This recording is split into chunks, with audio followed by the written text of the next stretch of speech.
All right, good evening. Can you hear me? I think we're getting a little feedback over here. Um, test. I think someone's iPad. Fine. Test. Maybe it's yours. I'm hearing it off to the left.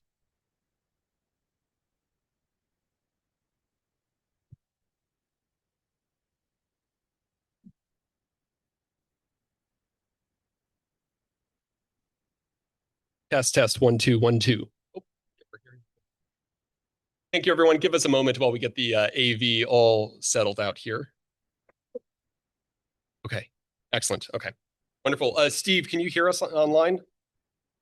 Excellent, good. Steve, do you mind saying something just to make sure we can hear you as well? Good evening. That did not come through. Can you try again? Sure. Test one, two, Nope. three. Test one, two, Looks like three. we can't hear the folks online.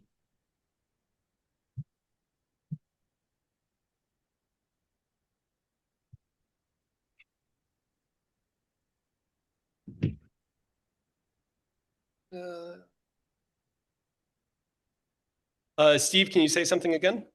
Sure. Test one, two, three. Excellent. We can hear you loud and clear. All right.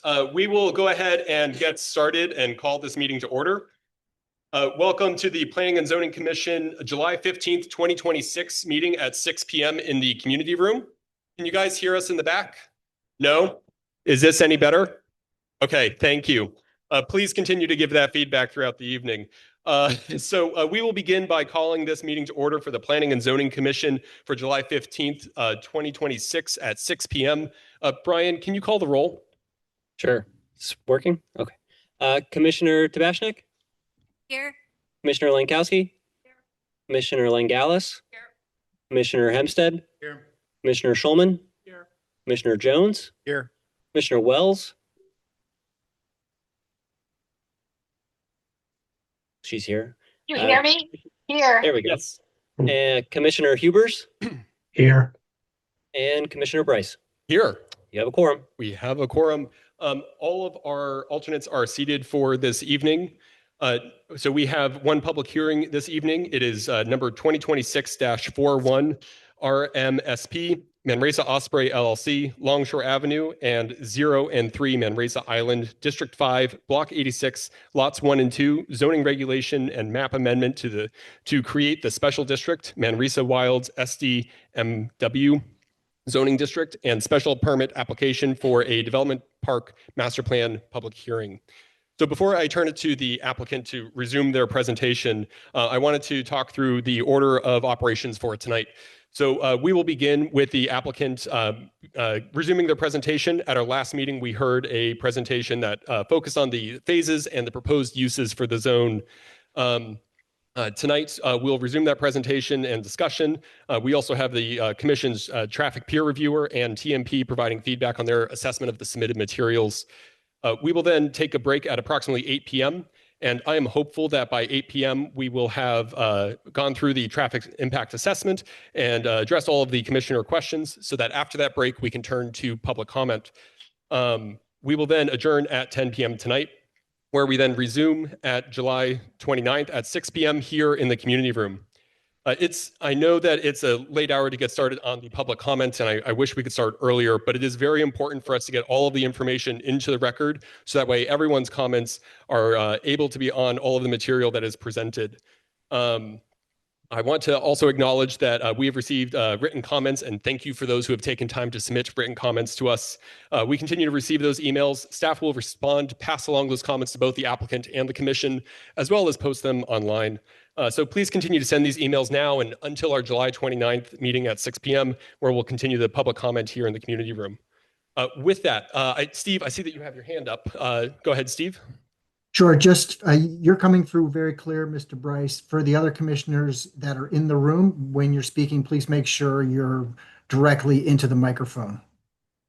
Yes, I have to be very close for it to come through. So thank you. So with that, I will turn it to the applicant, Attorney Sachi. Would you like to begin? Thank you, Mr. Chairman. Can everyone hear me? Can folks in the room hear Attorney Sachi? Okay. No? Is this better? Okay. Steve, are you able to hear Attorney Succi? Good. Okay. Well, good evening, Mr. Chairman and members of the commission. As you know, my name is Liz Succi. I'm a partner at Carmody Torrance, Sandak, and Hennessy, 1055 Washington Boulevard in Stamford, and I represent the applicant Manresa Osprey LLC. Thank you for continuing the hearing on the map change and text amendment, which you commenced on June 24th. We have several members of our team present tonight and others who will be joining in remotely, and you may hear from some or all of them. They include first and foremost, Austin and Allison McCord, the owners of the property and principals in Manresa Osprey, Jessica Vanashek, Executive Director of Manresa Wilds, Doug Adams, Manresa Wilds Director of Entitlements, Chris Murphy, Manresa Wilds Chief of Design and Construction, and you may hear from Gina Worth, Colleen Juarez, or Shira Grossman. They are landscape architects with Scape. Rita Seo and Daniel Sunland. They are architects with Big Design. And also Michael Beatty. He's a professional engineer with AKRF, our traffic consultant. Since last month's meeting, a few things have occurred, which I'd like to bring to your attention. First, we submitted a packet of documents regarding the North Forest, the applications, the resolution, and a site plan in response to Commissioner Hempstead's request that was submitted to staff on June 28th, and we hope that that packet has been delivered to Commissioner Hempstead. We've prepared 3 tables in response to Commissioner Tabachnik's request, which identify the uses we propose and whether they are P, which means permitted, and that would be administratively approved, PL, which means permitted with limitations, SPU, which means permitted by special permit, or NP, not permitted. Those tables also indicate the limitations set forth in the category of PL. And those limitations are either those which currently exist in the regulations, and those are in plain text, or limitations that we have now suggested as additional limitations that you may consider, and those are in bold text. So hopefully that makes a little bit clearer what we contemplate by uses that are permitted by limitation, what those limitations are. We've submitted a timeline for construction that was requested. In addition, the zoning staff has referred the zone change and text amendment applications to the Department of Energy and Environmental Protection as required by statute. And in connection with that referral, statutory requirements mandate that this hearing remain open until August 6th at least. In addition, the zoning staff has referred the zone change and text amendment application to the city's Harbor Management Commission for its review and consideration of the application's consistency with the Harbor Management Plan. And that agency will consider the applications at its meeting on July 22nd. I'd like to remind you, as Commissioner Wells pointed out last month, that the master plan before you is a roadmap for future uses of the property. Many will require site plan and/or special permit applications, so there will be future applications and multiple opportunities for the public and for you to review, to comment on, and to decide. Also, as we mentioned last month, this commission has considerable discretion when acting on the applications that are before you. We may agree on uses and limitations. We may disagree, but you as commissioners have the ability to modify the proposed zone and the uses you deem appropriate as you consider your charge, public policy considerations, public input and expert testimony, and what the applicant hopes to create at Manresa Island. As some have said in the letters that we've all read, this is likely one of the most significant proposals that you will consider during your tenure as commissioners. And you are empowered to approve or deny uses, make uses that are permitted to uses that are permitted with limitations, make uses that are permitted with limitations to special permit uses, or deny uses, or modify or incorporate new and additional limitations that you think appropriate and which align with your vision for planning in Norwalk and for this property. Additional traffic presentations will be made tonight, and we will do our best to answer any questions that you have. And if we don't have the information or can't answer them tonight, we will certainly get that information to you through staff or make that information available when we appear before you again. And of course, we look forward to tonight's public commentary. At this point, Mr. Adams, if you have any questions of me or any member of our team, please feel free to answer. And some of our members will be joining remotely to answer questions that commissioners have raised over the past few weeks, and also comments that we received 3 weeks ago that we needed to respond to. Thank you. Thank you. I'll note for the record that Commissioner Byron is here at 6:10. Thank you. Good evening, commissioners.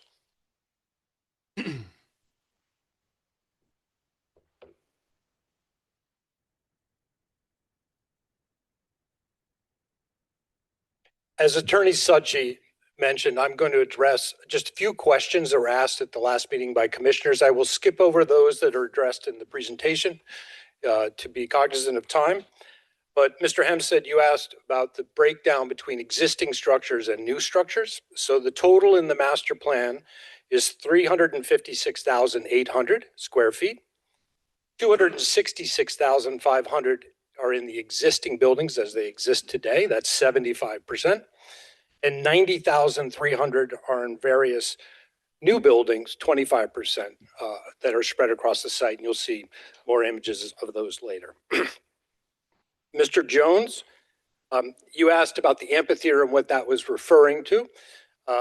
That zoning classification is used for the only thing we have proposed under that in the master plan is the Learn Pocket that was previously approved in the Northern Forest, which is currently planned at about 30 or so seats around a sort of stage area for educational purposes. With that, I'm going to ask Daniel from BIG to address one of the other questions that was asked.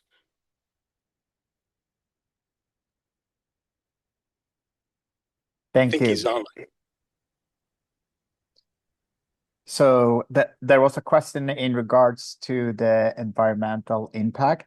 That's correct. And I think the question was, it will be helpful to understand the true environmental impact of the removal and construction activities occurring on the island. Obviously, this is a broader question. We are looking into the specifics of this as we are evolving the design.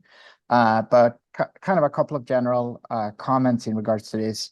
The structure as it stands today, the building as it stands today, contains approximately 4,600 tons of steel and 21,000 tons of concrete. And the adaptive reuse option of keeping the existing power plant avoids approximately around 1,000 truckloads of demolition debris and also reduce waste and construction traffic by keeping the building. And of course, also reusing the building for a program avoids of course, the substantial embodied carbon emissions associated with demolition and reconstruction. And also, there is a impact by if we would demolish the buildings that also have a impact on the construction timeline in regards to the kind of the moving the park development out in time. Essentially, the remediation and the deconstruction of the building would extend that timeline. And then the completed project will remediate a former industrial brownfield site. So it's really about creating a better environmental impact than what we see with the current condition of the plant and the park.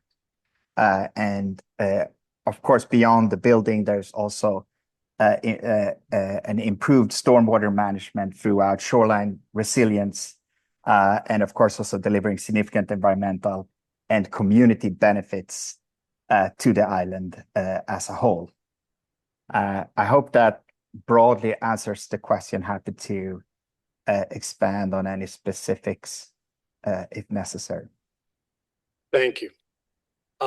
Ms. Lankowski, you asked a question about elevations on the site as well. So with that, I'll ask Scape to respond. Thank you. This is Gina Worth from Scape, and thanks to the commissioners this evening. Commissioner Lankowski asked about the elevation of the island, which is currently in the proximity of elevation 7 and 8, and is located at the end of a single major access route and subject to flooding. And so in terms of how our team has really tried to be very thoughtful about a flood resilience approach, it's an extremely critical item to respond to in the site and architectural design. We thought carefully about how The site itself and the building respond to both everyday and extreme flooding events, and have proposed a layered approach to resilience. So we are lifting all critical infrastructure within the project out of the floodplain, which is designed to incorporate today's flood condition and sea level rise. This includes the critical areas of the building and building mechanical systems, as well as landscape mechanical systems and utilities. It also includes highly programmed, more intensely constructed areas like, for example, the children's play space and critical access routes, the primary roadway that enters the site. However, it is not beneficial or useful to lift everything out of the floodplain, because that would mean more construction impact, more materials, and we have many natural landscapes that can receive and manage and handle flooding. So many portions of the site can and should flood, and they are being designed as resilient landscapes that can adapt to flooding. Beaches, natural living shorelines, wetland ecosystems. These nature-based shorelines can adapt to and absorb water, allowing them to recover from flood events. Additionally, the restoration of portions of the Manresa Wild shoreline lessen the impact of flood events to the site and potentially to the surrounding neighborhoods by softening hard edges and implementing new adaptive shoreline strategies like headlands, beach buffers, and living edges. Thank you. And there was a question about the beach as well. Yep, I'll skip to that question. I think the question here was, what extent has Manresa Wilds investigated the feasibility of the beach? And there were notes about the kind of current conditions of the seawall itself today. So the current beach concept is designed to adapt and buffer storm surge and sea level rise, both for today's and future conditions. It's designed to be a perch beach, which is a lifted element that brings it a bit further out of the floodplain, and minimizes erosion potential and works with the conditions of the site. So much of the beach is about like pulling back and creating a softer slope and more gentle transition with the shoreline edge. A further design study and evolution will occur on this beach design as the project advances with our engineering team. And we have monitored and surveyed the pocket marsh that exists there today, the Spartina habitat. And we have plans to both protect this existing habitat and enhance these elements within the design and provide more spaces for habitats like these to evolve over time. High boat speeds are understood, and the team would like to work with the Harbor Commission and commissioners on safe swimming access to the shoreline as the design evolves, similar to other sites in the region, either through further design refinements or operational controls, for example, like a restricted access with rope and buoy system. And then the last question was concerning, is the pier to be removed? Yes, so the master plan design has the pier rebuilt in the same footprint or same place of the current pier footprint. This is a really important feature for the design. It allows for docking of water taxis and ferries, as well as providing pedestrian access. So for example, to fish or to access maritime research vessels that might be using the site, or take in views of the sound for the public. Water access is an important component of the greater project, as well as the multimodal transportation strategy to reduce cars on site. Thank you. Thank you. And with that, I'll turn it over to Executive Director to continue the presentation we started on the 24th. Thank you.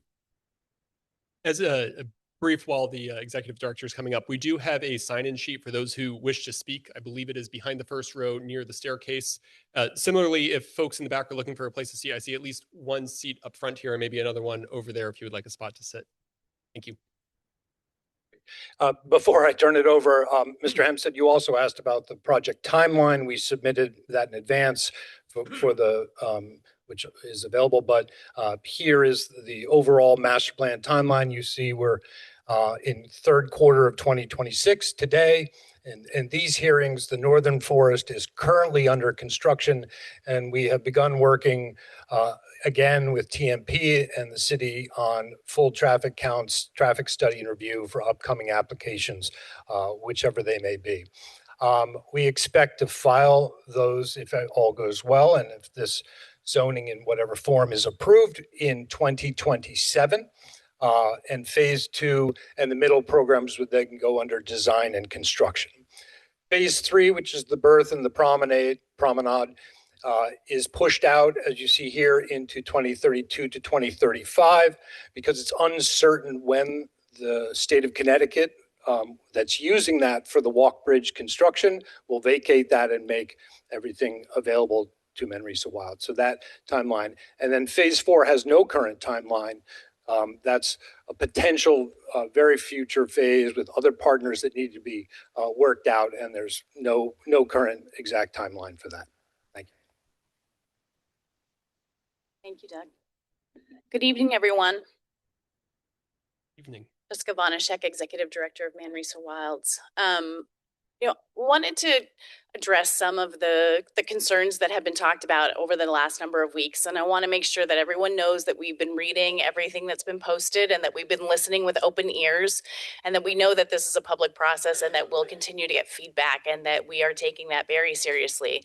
What we've seen, I think, as far as comments go over the last number of weeks is that the 3 pieces of feedback that we received over the last 18 months have been ringing true still. And I wanted to make sure that we address those just for you as the commission, but also the public as well.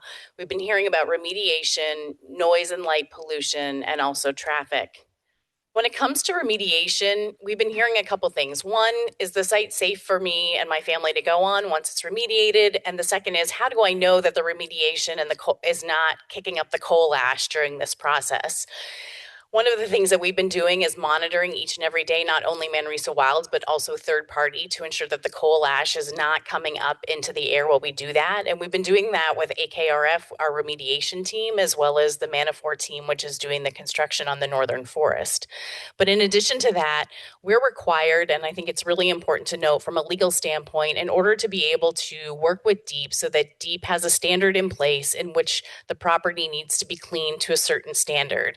And that's a third party that actually measures that standard and ensures that it is safe for the public. And I want to be really clear about that because it's not Manresa Wilds deciding if the property is safe enough. It's us meeting requirements that are set out by the Department of Energy and Environmental Protection in order to be able to ensure the safety of the public. And it's our responsibility to meet that level and for then DEEP and the inspectors in order to be able to say, yes, that has been met and the property is in fact safe. It's important to be able to do this work now. There's a lot of characteristics that we've learned about the site over the last couple of years that I don't really think anyone ever really realized or knew about. One of them is that eDesign Dynamic, our naturalists and our environmentalists, have identified that a birch forest grows at one time, but it also fades away at one time. And in 20 to 30 years, the birch forest that is almost 100 acres on Manresa Island is due to actually fall down. That forest will no longer be there. It's our responsibility as Manresa Wilds in order to be able to diversify that forest and not only diversify it, but also take all of that non-native species out of that particular forest area.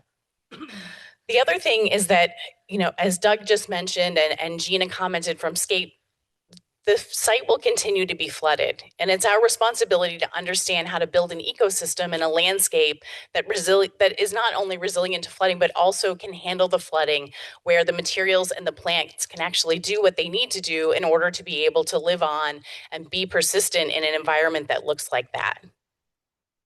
The site right now has been known as a wildlife sanctuary. That's something that I've heard a lot about, regardless of the coal ash and sort of what we know going on beneath the soil. But it's really important to note that the fresh water that is currently on the site today is really from the culverts being clogged. And that is the water that is being retained on the site that is really supporting the wildlife currently. The plans that we have in place are to create healthy ecosystems where those tidal waters start to come in and actually reestablish the tidal wetlands. But in addition to that, it's our responsibility to continue supporting the wildlife. And we are also working with the Department of Energy and Environmental Protection. We meet them once a month to talk about the way in which we're doing that, actual wildlife and ecological restoration for the site, to ensure that when we measure every single vegetation type on the site and every single wildlife type on the site, which we spent a year doing, that we actually have a benchmark of what we're measuring to ensure that those come back to the site in a meaningful way. And that Atlantic Cedar White Swamp will actually support that fresh water source for all of that wildlife, which is part of the restoration and the remediation in which we're doing. And I think the last thing we want to say is that that remediation has a very hefty price tag, which we've talked about publicly. Allison and Austin McCord committed $410 million to this project, but $220 million is just remediation alone. And that sort of speaks to why it's so important in order to be able to think about remediation sooner rather than later, knowing that this land will change over time if we don't step in to be able to guide the direction. We've also been hearing about noise and light pollution.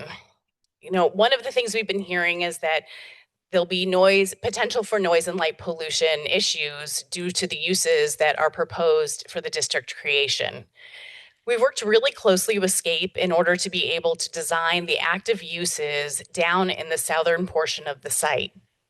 And in addition to that, we've also planted buffers and enhanced those buffers with more densely populated vegetation, in addition to actually expanding those buffers. And those are all things that we've done in response to hearing from the public over the last 18 months about their worry about noise and light pollution.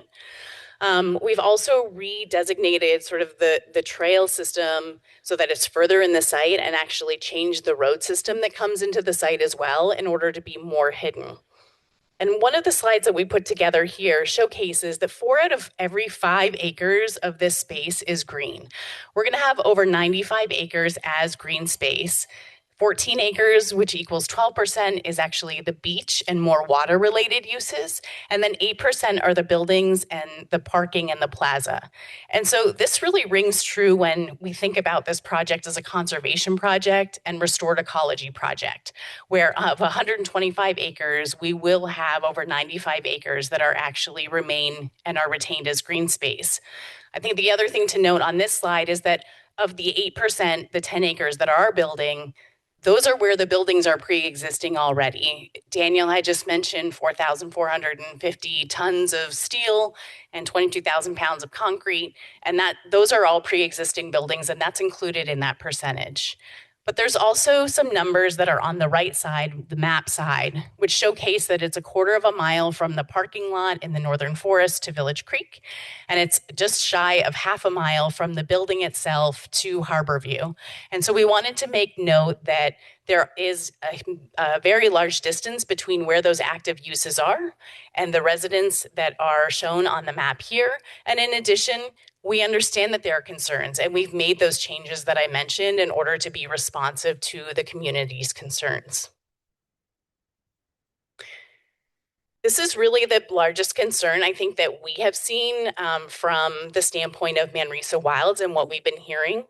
It's really related to traffic. And I'm going to pass it over to Michael from AKRF to talk through some of the traffic slides. I will talk about day-to-day operations and our thoughts on how to manage day-to-day parking and traffic, but Michael's going to explain a little bit based on some of the city's feedback for our team. Good evening, Mike Beatty from AKRF. Going back to what we talked about last time, we were talking about capping the number of parking spaces. We understand about capping the number of parking spaces at 400 spaces for the site. We understand that that alone doesn't reduce traffic, manage traffic, and that's why there's a commitment to understand what else is needed to work with those 400 spaces, whether it's strategies through technology, better multimodal options. So we'll go through some of that, but we do understand that you can't just say we're capping spaces and then walk away. Since the last meeting, we received memos from the city's TMP department, the city's consultant on the strategy memo we submitted for last meeting. We tried to summarize some of those and how we're going to address them in the upcoming traffic impact study. The first one is really talking about traffic growth and capacity. Anytime we work on a traffic study, one of the main things we need to do is establish a no-build baseline. That's what we're going to be comparing our trips to. And so in this case, from what TMP and their consultants are recommending, is that we're going to take our existing counts, increase them by 0.5% per year to the build year we're analyzing, add traffic from background projects that we're aware of, and that's our new no build. And so this is typical for any traffic impact study, but just so everyone's aware, we identify the baseline, we'll add our trips to that, and then identify where there could be impacts caused by the project. For number of study intersections, we talked last time that we identified 29 intersections. That was in coordination with the TMP department. From some of the memos, that study area still seems to suffice for the traffic impact study. There was some questions which we will look into, is that if as part of the parking plan, there's off-site parking with shuttling, depending on where that is, it may cause the need to identify more intersections. So again, we're going to be working closely with TMP and their consultant throughout this process, but that's one of the items that will flag that we may need to increase it if the offsite parking is located in a certain location. Offsite improvements, as part of the strategy memo, we identified some improvements based on that initial look, which the city and their consultant agreed was reasonable. The most notable one, to remind people, was the potential signal installation at Woodward and Meadow. As we go through the traffic impact study, as we're studying these other intersections, we'll be refining where mitigations are needed, if there are any impacts. But I think we also recognize that if there's something that is caused by the applicant, the city may be looking at the applicant to fund those improvements, whether it's a new signal, sidewalk, et cetera. For event programming, the traffic impact study will look at your typical Saturday visitations that come in. We recognize that there could be times when the visitation is above that typical Saturday, specifically the grand opening of a phase 2, grand opening of phase 3, if there's a large event. So for those, we'll be looking at those separately with TMP and their consultant to understand how we would manage traffic for those events. Will there be offsite, like better offsite locations for shuttling, et cetera. So we understand that the study that we've done so far and that we will do, we'll also have to look at those unique one-offs of a large event or a large maximum capacity event. And through their memos, we understand that's gonna be other components that we're working with for the traffic impact study, construction impacts. So as these phases are being built, what does the level of trucks look like, number of construction workers, and how that feeds into impacts that may go beyond what we've studied, or if they fall within the impacts mitigations we have identified. We know we're going to work on a detailed parking plan that's both internal to the site and also, again, talking about if there's potential off-site locations. And then, typical to other traffic impact studies, the details of those travel demand management strategies. How does the reservation system work? Whether it's fees, technology, what's the safety in the area? We're gonna look at crashes to determine, like, is there a crash trend right now that we should be addressing, knowing that more visitors may be driving or walking along Woodward Road. Travel times, level of service, these are all standard stuff that we'll be working with, again, the city as we go forward with our traffic study.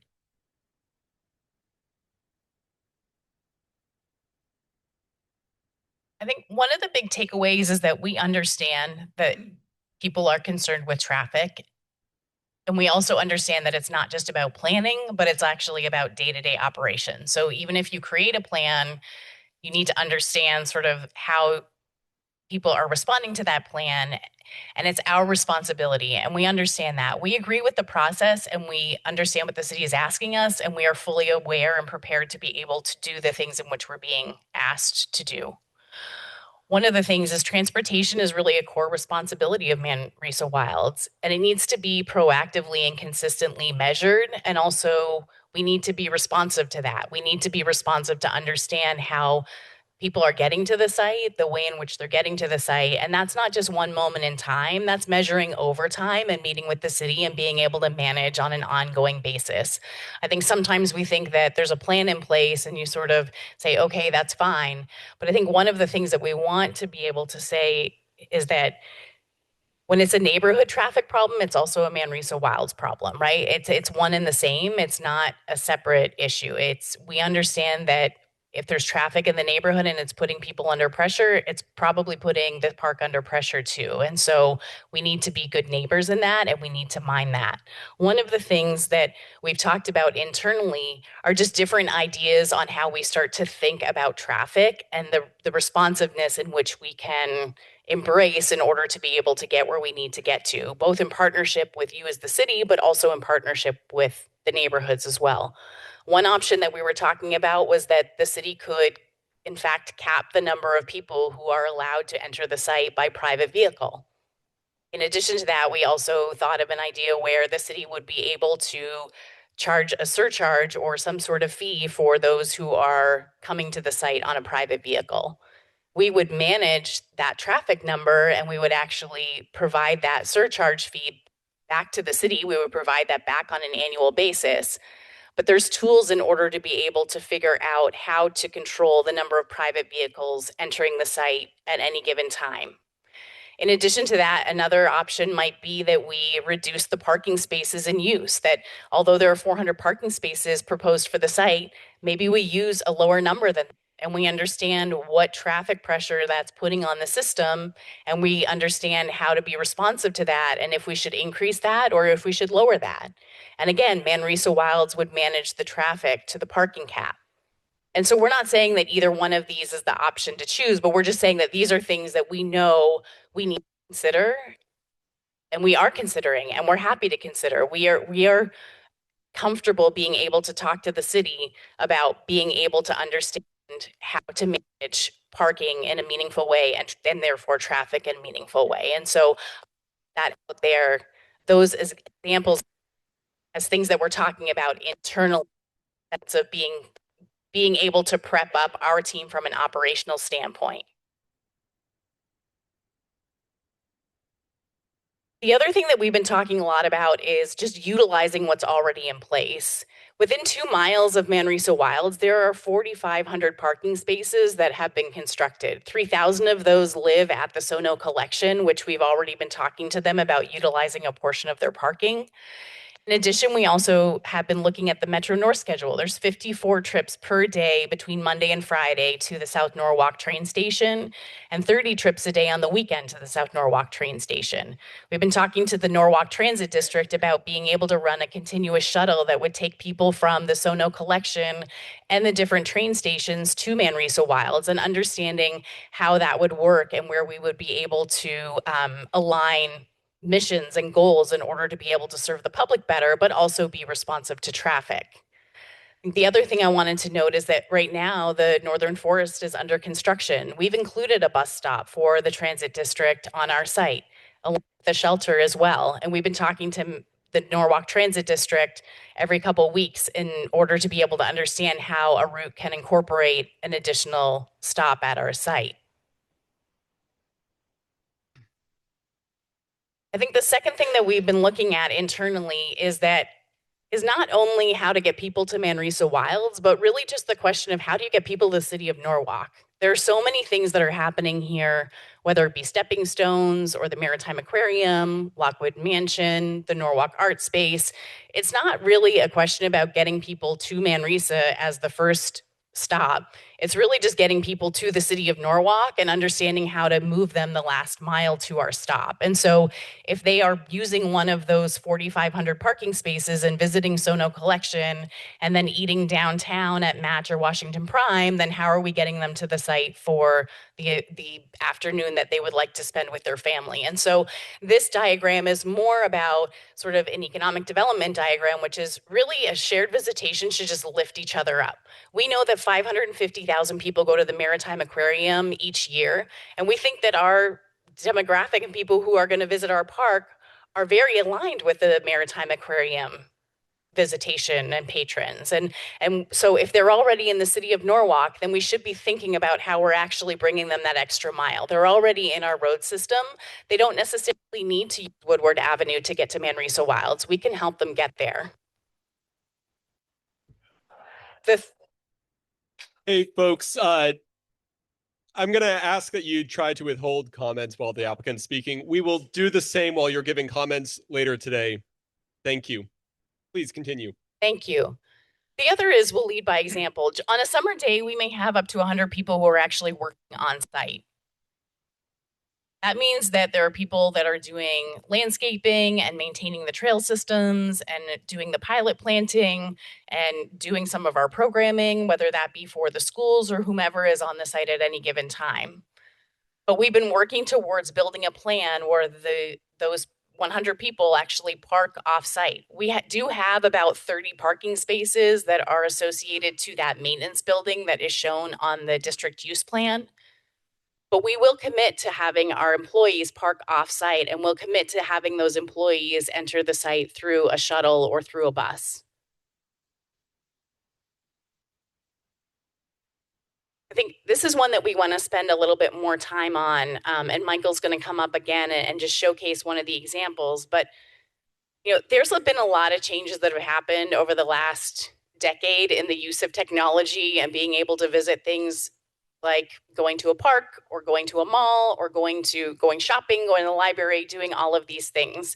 It's amazing how technology has actually become almost part of our day, not only in kind of planning, but also in actually doing the thing in practice. And so, for example, when I'm doing something with my kids, I often look at my phone to see, is it open? Is there parking? How are we going to get there? How long are we going to be there for? Is the food concession open? Like, we can plan our day just based on me looking at the phone in the morning, being able to figure out what that looks like. And so, one of the things that we want to talk a lot about is how Manresa actually uses tools that are existence today in order to be able to manage traffic effectively. So these are not mutually exclusive. They do not stand alone. All of this presentation that is about traffic, it all goes together, right? And so this is speaking to being able to choose different options and thinking about how many cars can be on site and how many private vehicles enter the site each and every day. But we want to showcase a little bit on how we can actually use tools in order to be able to ensure that we can manage that number.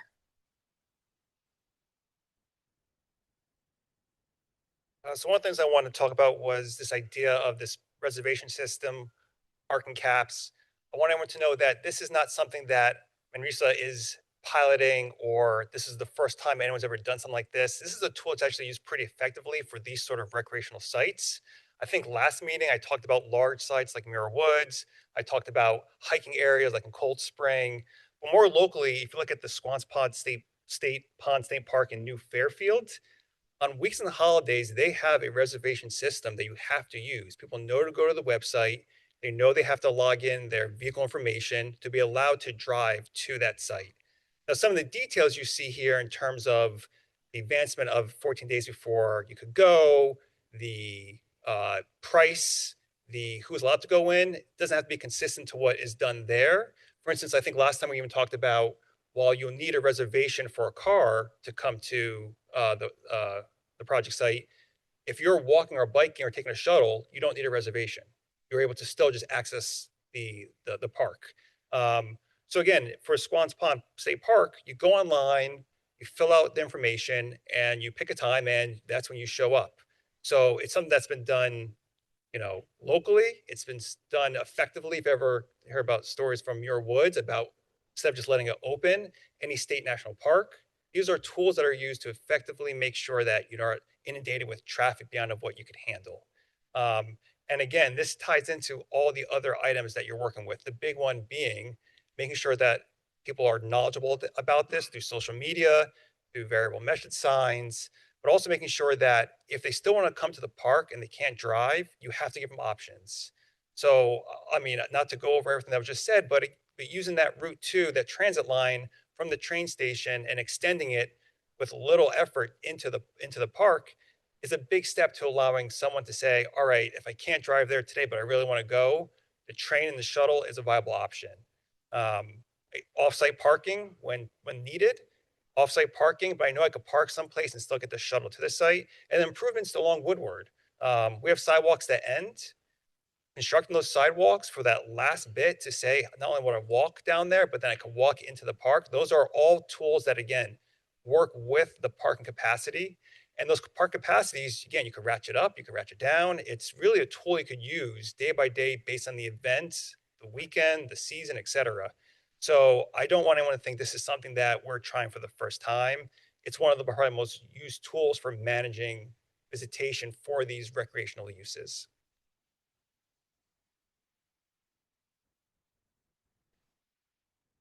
So I want to make sure that that we are clear about how we're thinking about using these tools in order to be able to manage the traffic. So we've been talking about building a process using technology. We've been talking about a single controlled access point, requiring reservations and timed entry. That's not just at peak times, it's all the time. Understanding who's coming to the park, the number of people that are coming to the park. One of the things that I want to make sure that we're doing is measuring and meeting with the city, whether that is 4 times a year, twice a year. It's probably more often at the beginning, and understanding what's happening and how the roads are being used and where the pressures are, and being able to be responsive in changing that plan. The other thing that we've talked a lot about is different signage types around the city, including West Avenue. So for example, if you were to get off 95, that you see if there is parking available at Manresa. If there's not, there are many different alternative parking areas you can park at. You can park at Sono Collection right off to the left. You could park at the Maritime Parking Garage. You could park in different places where, again, the shuttle would pick you up. I think the whole point is being able to ensure that we're using the infrastructure that has already been constructed in the city that is available for use. We don't need to build it again on the site. The site is meant to be a park. It's not meant to have thousands of parking spaces on it. We can utilize what is already in the system today. And then being able to use real-time systems. So one of the things that we've been looking at, sometimes train stations have it. I know that if you were to look at the phone to see how many parking spaces are available in a certain parking garage, and if they are available, what level they're available on. And we can say, well, there's this many parking spaces available at different parking lots that we are partnered up with, and you have the ability to park there, and the shuttle will be there in 3 minutes, and you'll be to the site in 12 minutes. And so being able to be very responsive and very using communication in order to be able to do that is extremely important in being able to manage that traffic number. So I did want to end with the traffic slides that we have prepared with one. We understand the city's process, and we agree that it is very helpful for everyone, right? We wholeheartedly know that we need to go through this process, and we are prepared to be able to do that. The second is that we will absolutely utilize what is already in place and already existing, and I've commented on that a couple of times. One thing that we do want to say is that we absolutely want to embrace this multimodal strategy in a meaningful way. And we know that we've used conservative numbers, very high numbers in the traffic analyses that we've done. And we did that on purpose. We did that to make sure that we understand sort of where the system is going to have pressure and how we can be responsive to that. We obviously know that the berth is going to come into play for the park, and that's a really important piece of that multimodal strategy, but that's not going to happen for a number of years, and we also know that as well. And so being able to understand the timing of that is very, very important to us in being able to react to availability of people coming in over the water as well. You know, we've capped the number of parking spaces on our site at 400. We're happy to use less than that. We are open to using less than that. We're trying to find the right answer here, and we know that there is a lot of concern. You know, we agree with the city's process. We know we need to use assets. We know that we also need to park employees off site. We can't create our own problem. We need to be able to set an example there when it comes to being able to not only employing local people, but also being able to get them to the site in a safe way. And then managing traffic effectively, which we've talked a lot about as well. So I will leave the traffic slides there, and happy to answer any questions and happy to come back with additional information. But we did want to provide a lot more context as to how we're thinking about it internally, and also welcome feedback and welcome ideas on how to think more proactively about managing traffic. Doug is going to come back up, and he's going to walk through those district uses based on some of the updated information that we've given you by phase and also by type. Thank you.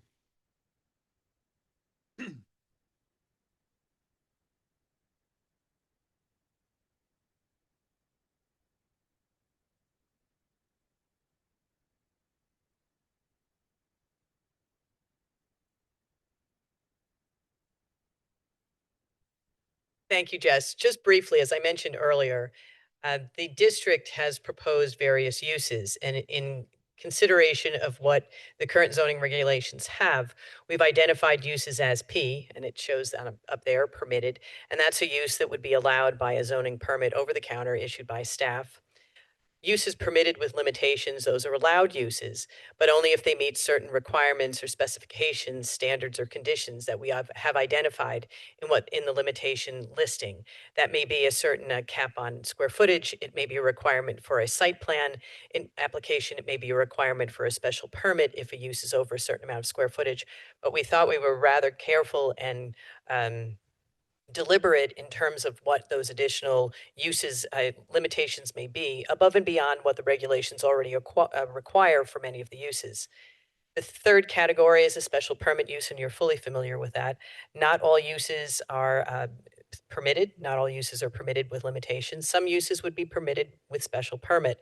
And that is an application to this commission with a mandatory public hearing. And there's a select set criteria in the regulations that you would apply to any such use to make a determination if that special permit application meets your requirements. And the last category is not permitted. Those are uses that are just outright not permitted in the zone, big NP. And those are quite a number of uses. For example, residential is NP in the proposed SDMW or the Special District Manresa Wild Zone. So we thought we were very careful, deliberate, and considerate of what uses are appropriate for a park outright, what uses should be in a park with certain controls in place, what uses this commission should have even greater control and oversight over, and what uses are not appropriate at all. So that's how we came to the P, PL, SPU, and NP. That's about it. Thanks, Liz. So we submitted to you the list sorted different ways of all of the zoning classifications we've put forward. And that is really for what we see as the long term, 10, 20, 30 years. But I thought it would be important to go through the 4 phases we've actually proposed in the master plan that was submitted this application that we have to follow. So in phase 1 that is currently underway, permitted is a park and an amphitheater, which is the Learn Pocket in the Northern Forest, and that has been approved and is already underway.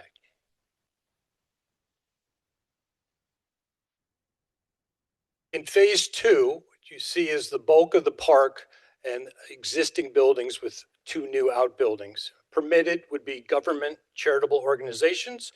Those are partner organizations we work with that would be in the Turbine Hall and administration building. A parking lot, which is the 400 spaces and employee parking we've been talking about. A brew pub distillery, which we believe is an appropriate use for a park and would keep people on site rather than having to leave to eat and come back. And an auditorium conferencing, which is a small conference area planned in the Turbine Hall, again, for those organizations and for local community use. Last would be the playground, which I think people have seen pictures of it over time, would be outdoors for children. Permitted with limitations in the second phase is commercial recreation, such as the play park and other things within the hall, a restaurant for the same reason, to serve both the employees and the visitors of the park that can eat without leaving, and an event space in the Turbine Hall, which would be use by local organizations, Manresa Wilds, etc., a space we believe is missing in Norwalk. Oops, sorry. The last for phase 3, sorry, how do I go back? The last for phase 3 would be cellular. There is very spotty cellular service out there, so we have requested the ability to have a cellular antenna as a special permit. So when we come back, it would be required to go through the special permit process and be on an existing building. Phase 3, right, which is the dock and water area when DOT vacates that, would be a commercial boat dock. We think it's important as part of the multimodal strategy to have people come and go by ferry and by boat. A marina, the same, think of not like a full-blown marina with gas tanks and all that, but a place where people can come with their recreational craft. It would also be probably by reservation and leave. Again, trying to find alternatives to coming by automobile. A maritime center, which would be an ecological center we would like to take on with one of our partners, and a boat terminal again in the area that exists today.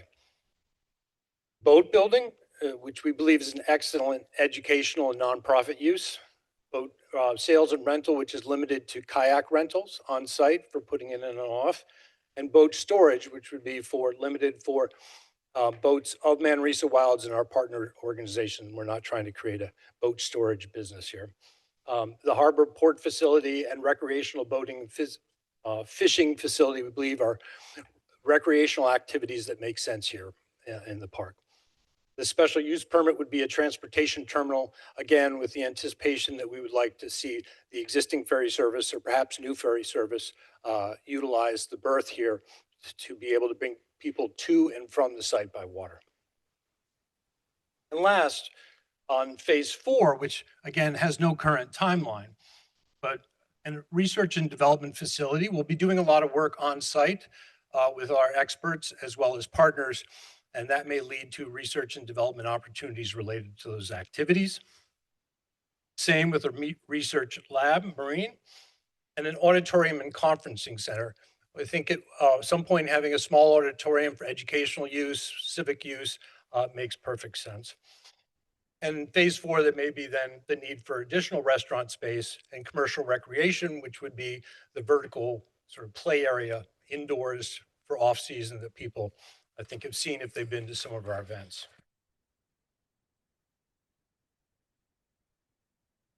I want to note that we've heard some confusion about our proposal in the master plan, particularly when it comes to lodging and parking structure. I just went through what we proposed, and neither of those are on there. They are on the list of uses because we think it's worth a discussion about whether they're appropriate in the long term, but they're not planned, and they're not in our master plan.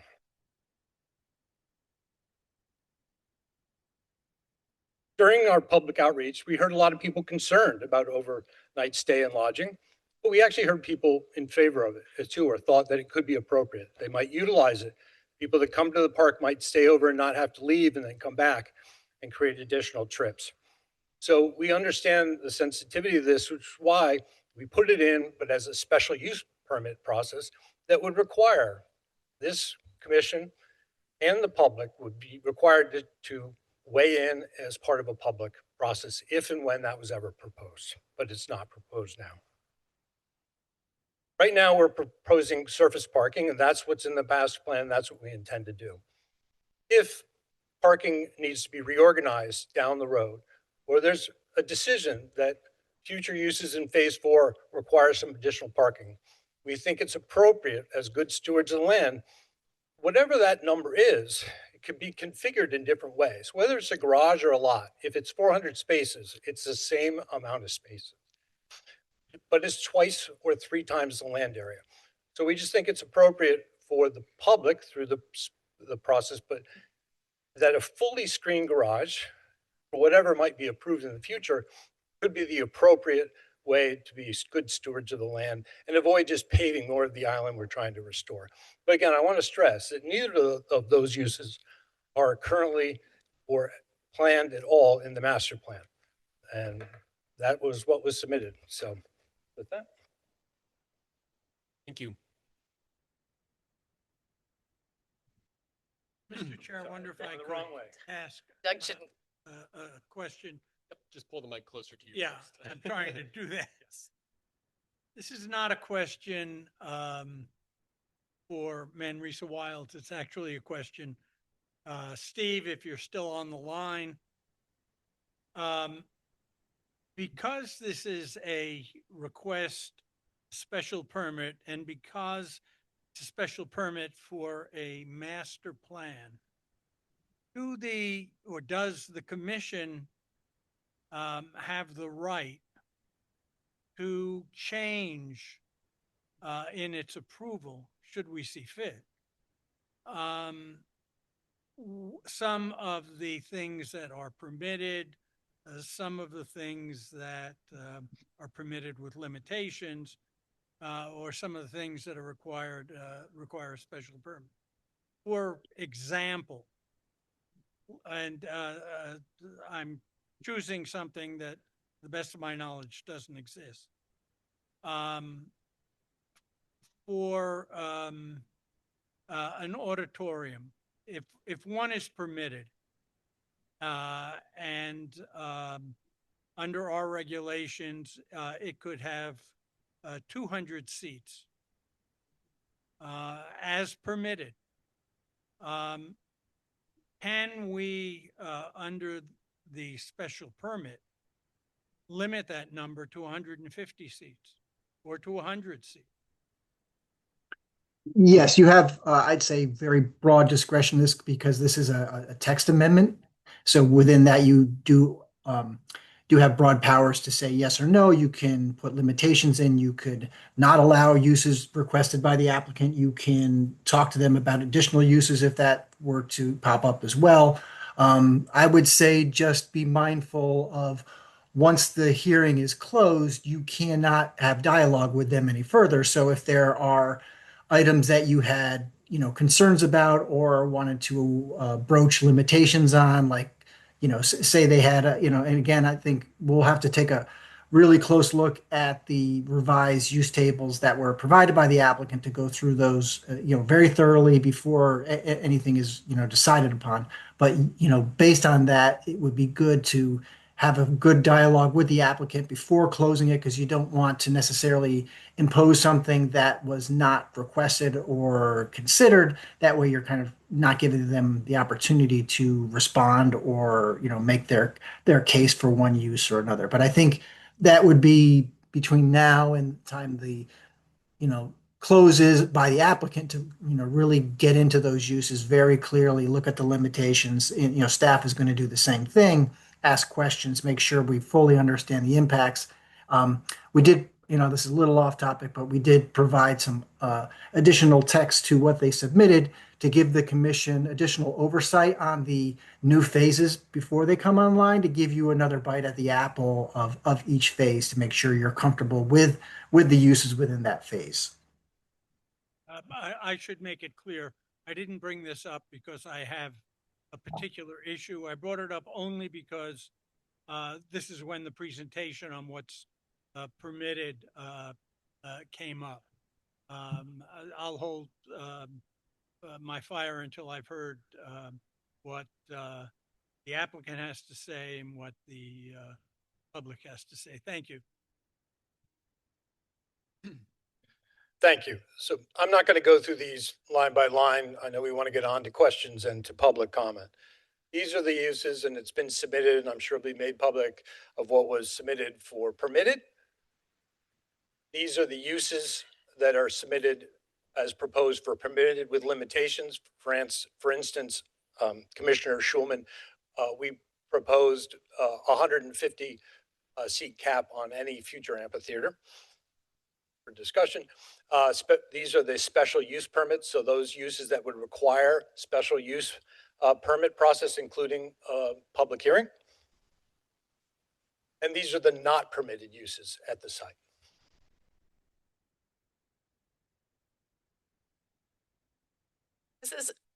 This is our final slide for the presentation, and what we want to say here is that, in 1950, this could have taken a totally different direction, and it could have been a park.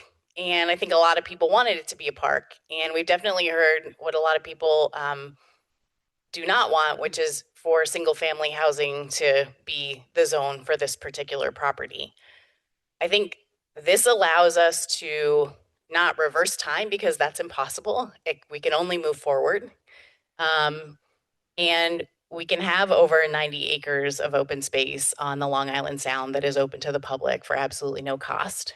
And we can control traffic, and we can answer those questions with solutions that we have the toolkit for, that we know are in existence. And so, a lot of this project is about a nonprofit reconnecting the public to the waterfront for the first time in 75 years.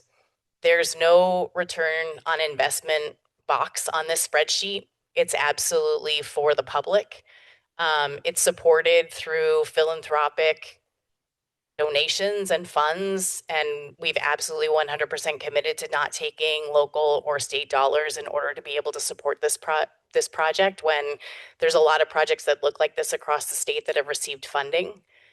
And so just want to recap here by saying we have the ability to hear the concerns and address the concerns, but also move forward with being able to change the history of this particular site in a really meaningful way that can put a case study and a model together for how we're actually thinking about this from the standpoint of a nation, not even just a country or a state. And so, we're here to do the right thing, and we're here to be able to figure out how to be the best partner we can be and make this happen. And it's been 2 years that we've been working towards this already, in the sense of understanding what the remediation is and how to approach that with state agencies and how to have a public process. And so, our actions have shown that we do want to come to a fruition where the park is in fact able to be open to the public in a way that makes sense for everybody. And we think that that means being able to move forward with that plan that we have in place, with over 90 acres of public space being open, but also using the tools that we have at hand in order to be able to manage those concern areas, which we know are real, and we will take responsibility for being able to manage them. And we'll close with that. Thank you. Thank you. Unless the applicant has further they'd like to present on at this time, I'll ask for our peer reviewer, Ms. La Rosa, to come up and speak to their peer review of the traffic study.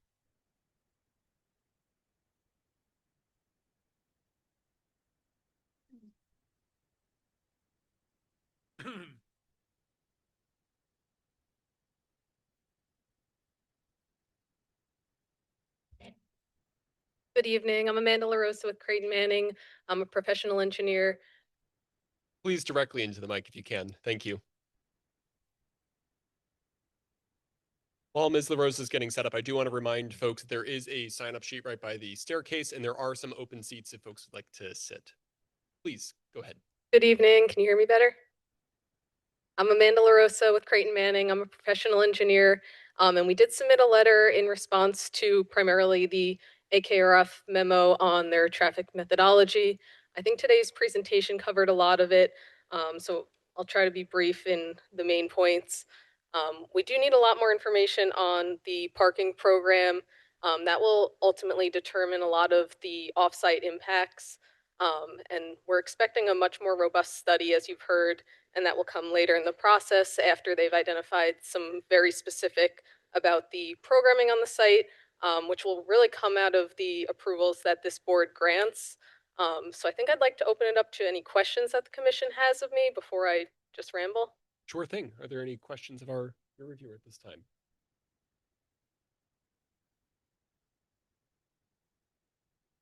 Grab a mic. I figure out how to phrase this. Now that you're doing the peer review. It has to be directly into it. Sorry. Oh, sorry. You're doing the peer review for the city, basically. Yes. So in establishing, this is where this catch-22 kicks in, because they want approval for something they haven't done a traffic stuff yet, because they don't want to do a traffic study without knowing what they're getting approved for. Well, how do you approve? Most things are approved by traffic studies first.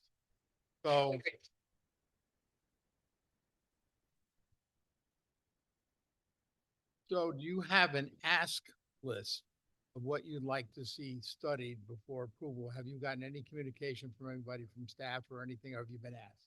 Yeah, absolutely. So AKRF submitted a memo essentially outlining what they'd like to study. And a lot of that was in coordination with city staff. So they identified basically 29 intersections based on a preliminary analysis. They had a pretty robust study done about how much traffic this could generate based on the uses that they're considering and other uses just like this across the country. And there's a lot of very specifics that are unique to this site, primarily on the funneling of traffic down one road towards the site. So as they work through the more robust traffic study, we'll really need to review the models to make sure that the offsite improvements are appropriate for what they're proposing. And that's a bit down the line, as you've already pointed out. And will you be looking at peak times, weekend peak times within certain time periods? Because if there's only, I'm just saying conceptually, there's only 400 parking spaces being proposed at this time or less, as they talked about. Then it's a question of how do you view when the bulk of those will be occupied? You know, obviously June, July, and August will come up on some of the heaviest, but it's, I don't know how that grows exponentially as you go through certain phases, because that's another part that need analysis, because you're adding on each phase of this, certain amount of traffic. You know, some people only want to come, not as many want to come just to walk around, versus a lot would like to come and sit and explore and then have a dinner or something. Yeah, absolutely. That's So part of what you're looking at. they're proposing some peak summer counts, and to your point, in different time periods throughout the week. A lot of the traffic study as it was currently proposed was based on a stabilization year a few years after the park is opened and traffic has kind of gotten used to the area. People have visited once or twice. They kind of have the hang of it. So one of the additional asks that I did make in our letter was for a peak plan for grand opening. And I left that pretty open-ended in the letter. I suggested a month to start with permission for this board or city to request additional time on that as you live with it and see what happens. And, you know, that might be people on the ground throughout the city. That could be waving people in and out, and additional management on the ground on the site. So we're looking forward to seeing what they come up with for that. And last but not least, I mean, so far. And I don't know, it's their traffic people, and also you would be looking at, can you identify locations of announcing, for lack of a better term, that lot is full? I mean, a lot of these systems now, you're getting, before you drive in somewhere, you're getting noticed. Don't go any farther because a lot is full. So is there IDing specific locations that would certainly reduce a burden when you get down to Woodward Avenue? You know, I'm just trying to see if there's opportunities for that. Understood. Building off that question, if I may, are there specific recommendations you have either alongside what the applicant has proposed, or in addition to, or instead of, for handling that Woodward example of making sure that folks aren't driving down Woodward unnecessarily, or that they're taking advantage of the other multimodal options that are available, with TDM and such? I'm curious in your expertise and what you've seen before, maybe for other projects. Are there things that may be a good fit here that maybe we haven't talked about yet, or that the applicant is proposing? No, I think the applicant has kind of highlighted a lot of really good examples that have been implemented elsewhere and could be tweaked for the current needs. Everything is a bit customizable based on both the programming that they're providing, the availability of transit in the area, and the singular route to the site. So I think we have to let them develop an actual plan. And then once we see what that plan is, we can opine on further specifics. Okay. One thing I want to follow up on is, I haven't heard talked about too much, is the traffic that may continue on Woodward past Manresa, and making sure that they're not turning around in the Longshore community and such. Has there been any exploration or discussions with the applicant, or do you have any proposals of how they can mitigate that risk, right? And make sure that cars that have driven down Woodward mistakenly without a reservation for say, don't continue on into the private community that's there? Yeah, so we've given some thought to it on our own. We haven't had explicit discussions with the applicant. It's a bit further along than where they're at this point, just looking for approval of uses. But very preliminarily, a traffic circle at the site driveway with appropriate signage heading south on Woodward is very likely a good option to prevent traffic heading east. Thank you. Tammy, did you have a question? Hi, Ms. LaRosa. Thank you. I think it would be really interesting for the commission and also for the general public to have some points of reference when we're talking about traffic counts and that the study done is 84 pages long just on the traffic, and probably the average person doesn't really know how to interpret that information. But I think the average resident would know how to interpret, and if you can count this, for example, how many cars go in and out of Brian McMahon every day during the academic year? How many cars go in and out of Norwalk High School? How many parking spaces do they have? How many does Stu Leonard's have? How many cars go in and out of Calf Pasture Beach? I think those are really would be helpful reference points for people to kind of get their head around what this might look like. How big is 400 parking spaces? Is that Stu Leonard's, ShopRite, Stop and Shop? You know, something that people use on a regular basis that they can understand. So if information like that can be had, I think that would help people. And then once the park isn't so new, as things get layered in, is it seasonal interest? Obviously just in the summer, but are there any traffic studies from these other places? I wasn't even familiar with the park up in New Fairfield that mentioned, and people are getting used to these parking apps and you know, making a reservation. Are there other places that you could study that people would know about that are here in our state to use? And we've, as a commission, have approved, like Wegmans, I believe, is 500 parking spaces. Costco just, you know, was expanded their parking lot. So if we could use those figures, it might help us come to some decision. Understood. I think we can pass that along to the applicant.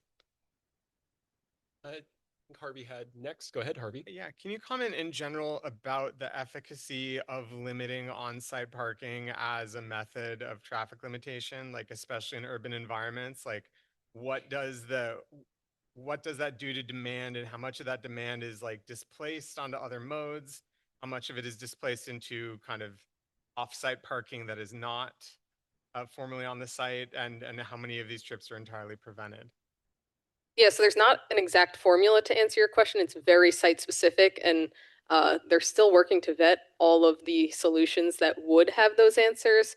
So I can't exactly answer that, but I think all of the solutions that they're working to vet have some efficacy, have examples that have been in place in real world and have had some success.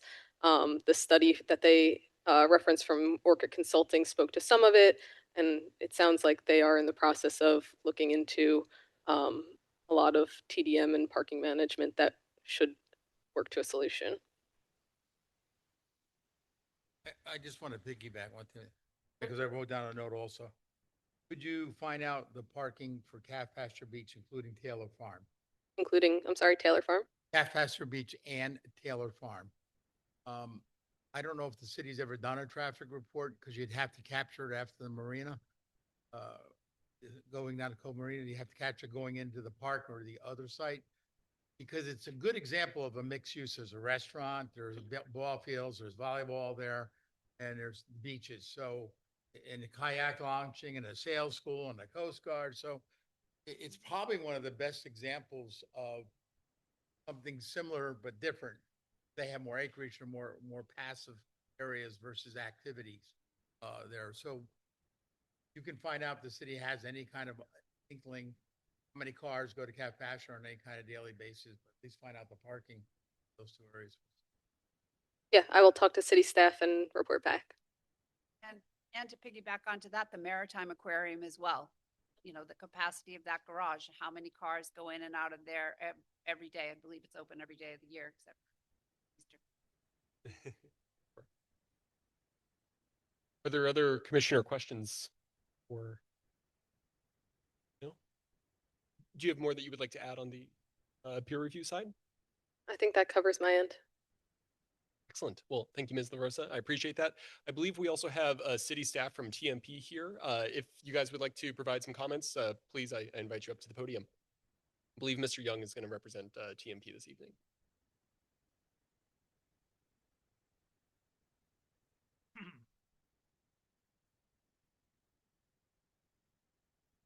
Good evening, commissioners. Thank you to the applicant for your presentation.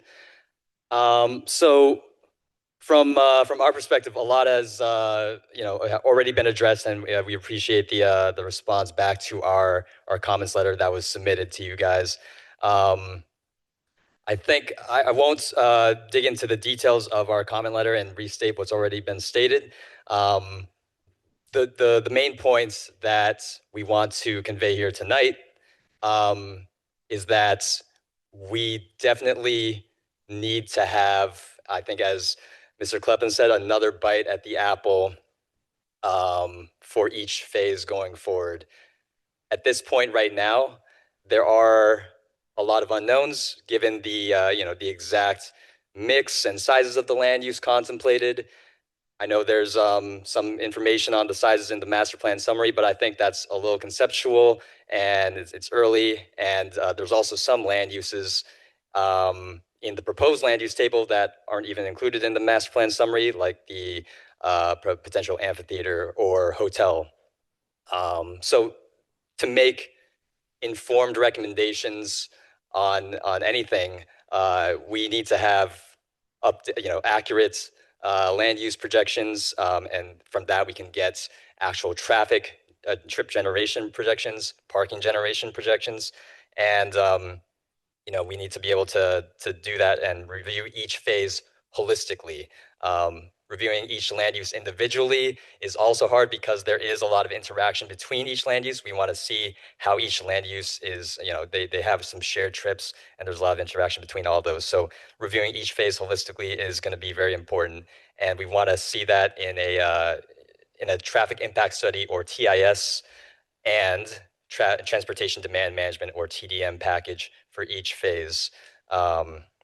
So that we can really dig into the analysis results and review and recommend appropriate offsite mitigations and the transportation demand measures.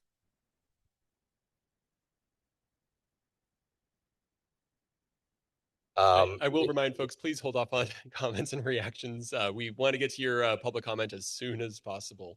Thank you. Go ahead, Mr. Young. Just to address the latest options for looking into capping private vehicle entries, we'll have to review that internally and discuss that before we make any firm decisions or recommendations one way or another on those options. Thank you.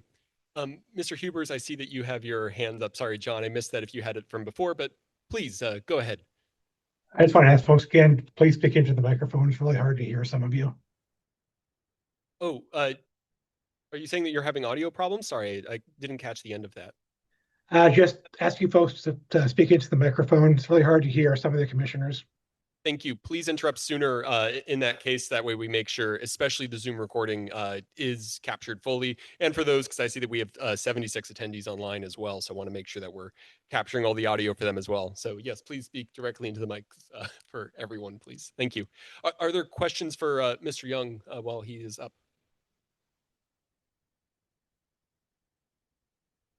All right.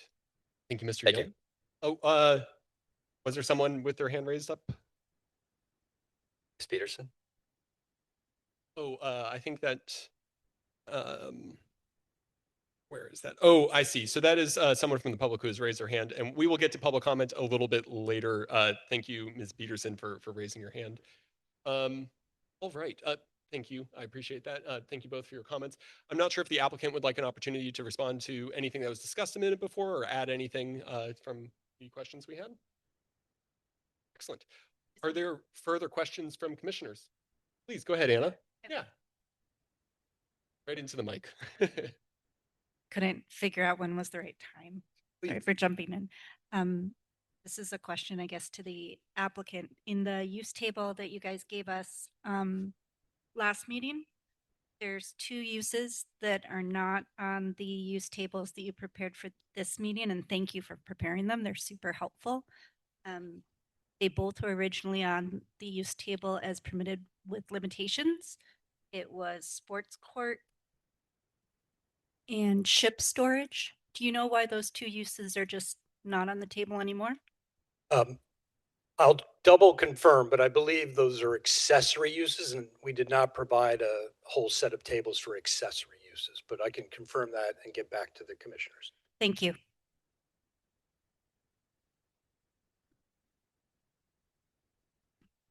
Please. Oh, sorry. Yes, let's go to John. Go ahead. Yeah, I noticed that on use tables, and maybe I missed this, apologies if I did, but amphitheaters appears twice. Why is that? In Article 4, it's listed twice, once under a civic use and once under a commercial use. Civic, I believe, maybe Mr. Kleppen can confirm, is for the civic city use, but I don't actually, it's listed twice, civic and commercial. Yeah, I that's something I think we need to just fix at some point.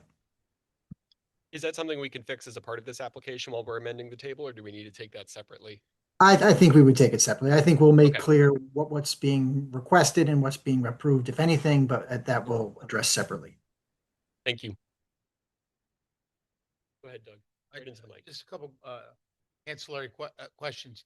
One's about lighting. You were talking about lighting and not interfering, obviously, with neighborhoods, but are you also protecting the shoreline in the sense of, because when they did Pasture Beach, they were supposed to do that, and they never did. Is the question about lighting at the shoreline or just the shoreline? Yeah, you're not supposed to bleed out on the sound side either.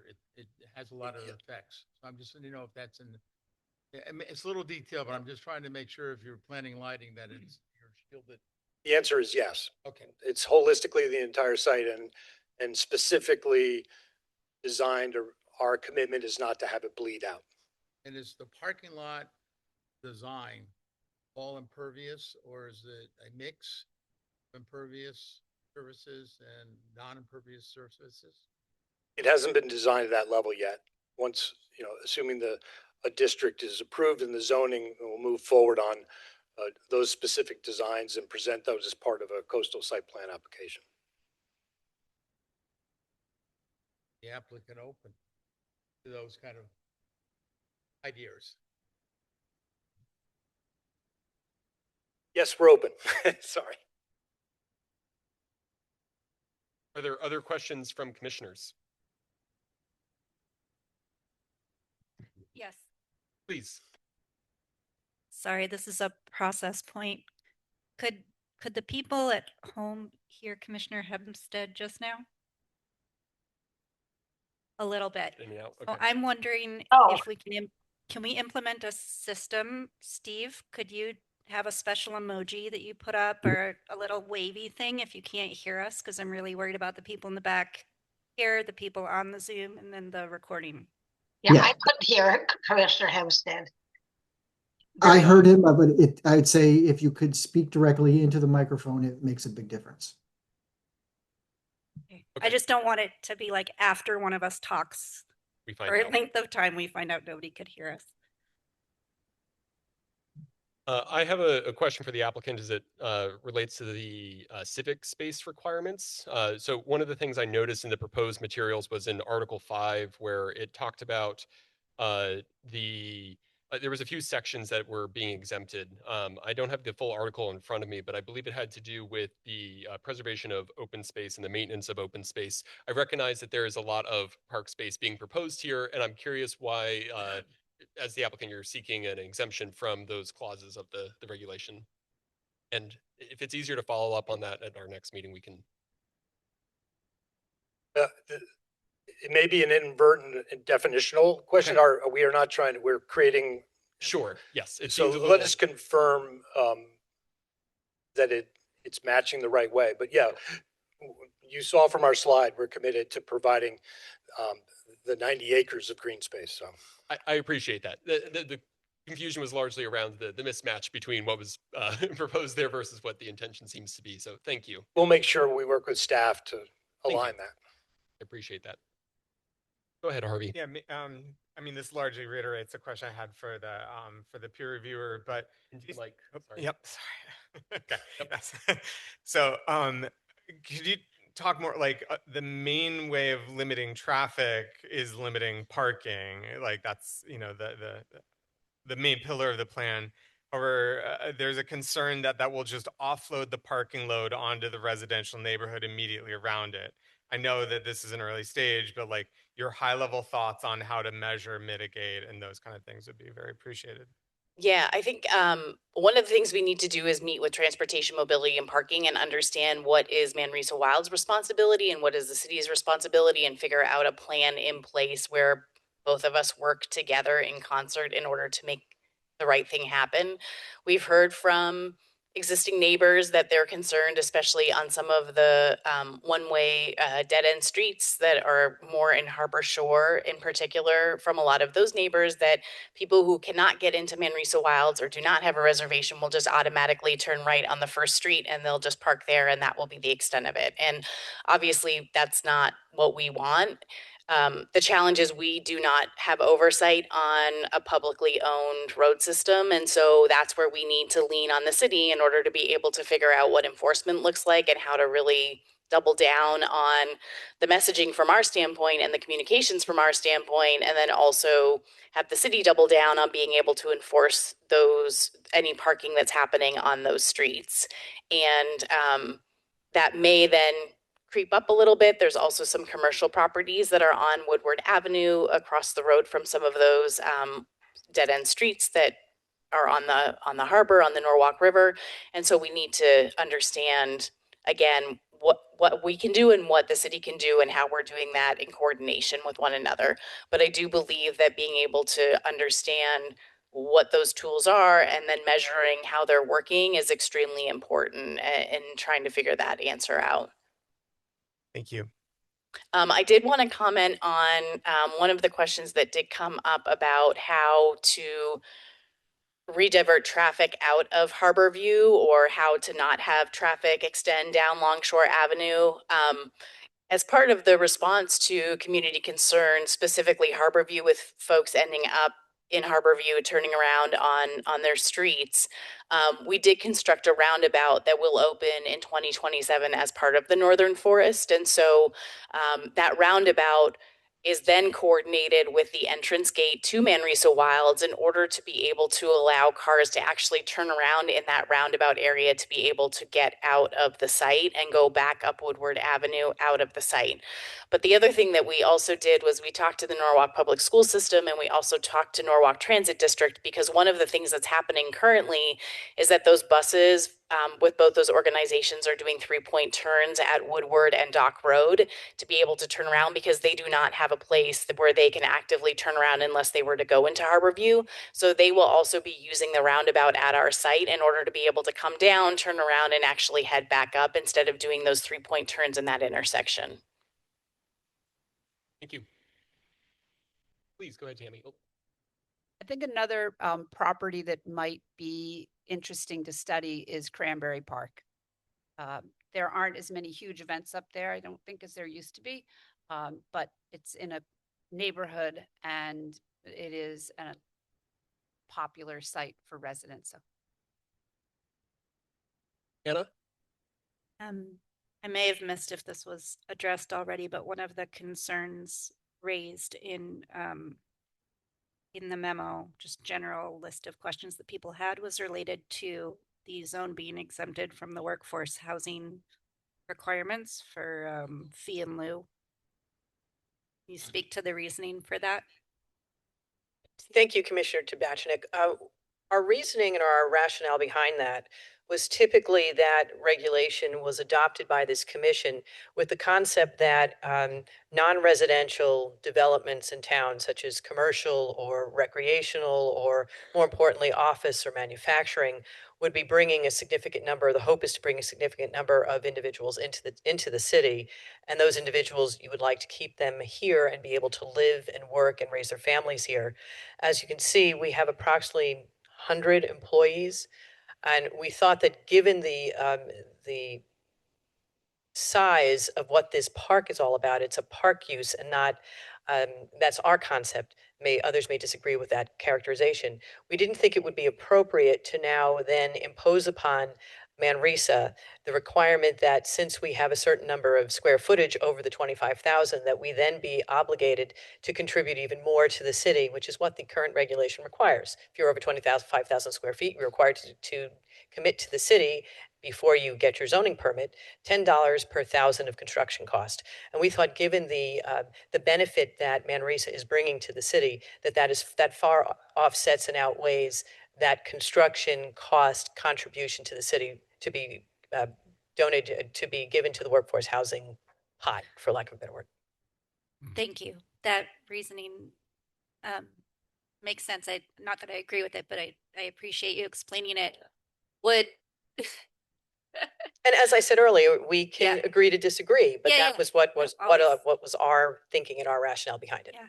Would the applicant be open to figuring out a different way to calculate an appropriate fee in lieu to support affordable housing, given that you have 100 staff, possibly looking at the typical size of an office building that would employ 100 staff, or something like a little more balanced? We're open to listening to any suggestions of just about anything. I guess one of the fundamental differences here, it's a nonprofit that's putting in over $400 million to create the park. It seemed adding a straw on that back is maybe losing sight of the whole thing, but I'm not trying to argue with you. It's just how we looked at it. Thank you. Are there other questions from commissioners?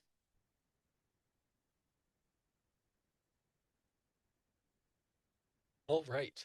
So I would, does the applicant have anything else before I propose that we take a break? Not at this point, Mr. Chairman. Thank you. So I'll propose that we take a break, resuming at, let's say, 7:50. And at that point, we will then open it up to public comment. So please fill out the sign-up sheet so that way you have the opportunity to speak in a little bit. Thank you.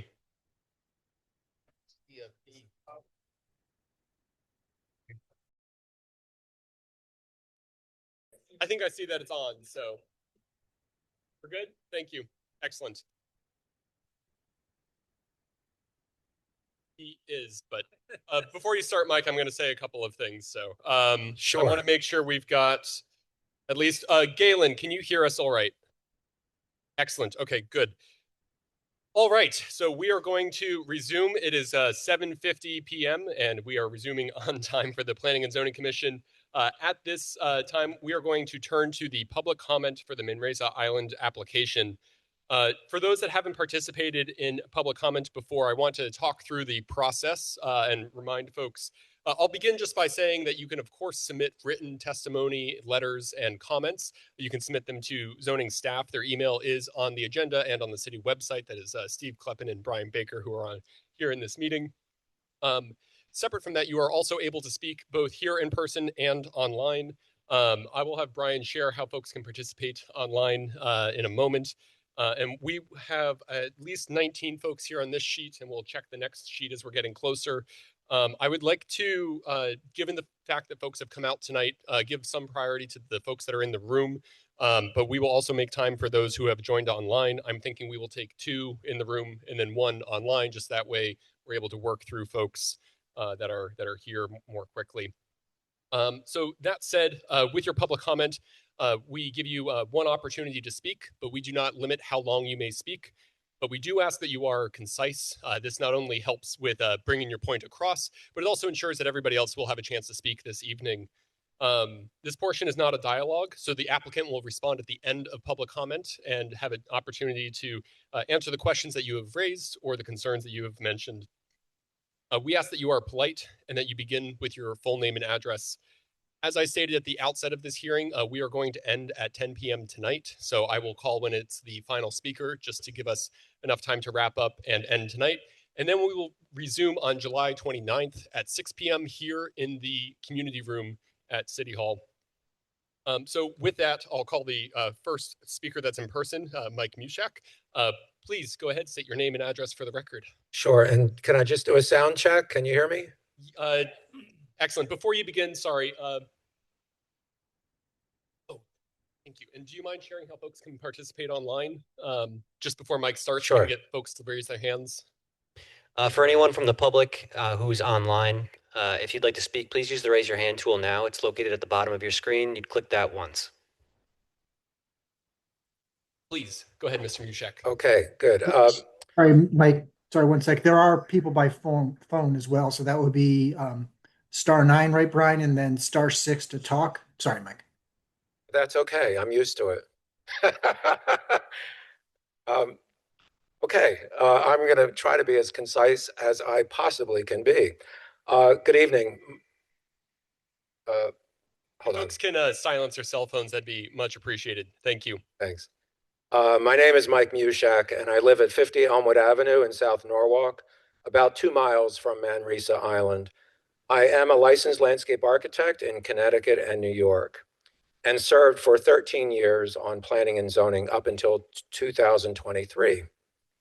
I want to thank the commission and the applicant for the recent approval of the 30-acre North Forest Phase, a restored ecosystem with nature trails, outdoor classrooms, and waterfront access. This is exactly what Norwalk residents had desired for Manresa in 2 major studies, the 2017 Norwalk Power Economic Study and the 2019 Plan of Conservation and Development, also called the POCD. Unfortunately, the North Forest solution is not what is being proposed for the rest of the site in this special permit application. A huge disappointment to many of us who thought Manresa Wilds was going to be a quiet wildlife refuge with trails for passive recreation. Their master plan offers up everything but that, a huge 2,000-person event space. And let me add that the 2,000-person limit is from their ORCA study on page 78, the ORCA, O-R-C-A, like the whale. But they used 800-person maximum for their traffic study. So I think that needs to be at least explained by the applicant. Because of course, when you reduce the capacity of your huge event space, you are going to get lower traffic counts. But anyway, it's a 2,000-person event space. You can see the renderings online and see it could easily hold 2,000. And also a free swimming pool, a new beach, at least 2 restaurants, and maybe even a hotel and a year-round vertical water park in the larger of the 2 buildings. That's going to be phase 4. Nobody wanted all of this in all of the published surveys. I live near exit 14, which will be a main gateway off of 95 for the over 1 million visitors predicted, 80% from outside of Norwalk, and 95% of them arriving by car. In fact, I hate this phrase, but it's called the visitor penetration region, is the one they used on figure 17, page 54, is 18 million people within 60 miles or 1 hour drive of Norwalk. In another part of their traffic study, they used the visitor penetration spot of 10 miles, which didn't even get as far as, I think it got as far as Stamford. And so how is that going to be explained? I mean, I wish the peer review traffic consultant had addressed issues like this. And I think that we really need to have a serious peer review, with all due respect to the peer review traffic study, which was basically a generic, yeah, it looks okay, everything seems to be okay, but this is very serious stuff. And I want to say that their traffic map that showed the traffic distribution map on page 11 of the AKRF study, it had it did not show exit 14 where I live, and it didn't show exit 12 in Rowayton or exit 16 in East Norwalk. They were not identified, yet these are the routes that GPS now takes traffic off of the often clogged 95 to Manresa, funneling most regional traffic from the south through Rowayton and most regional traffic from the north through East Norwalk down East Avenue. Why were these main routes for thousands of cars every day not identified in the study?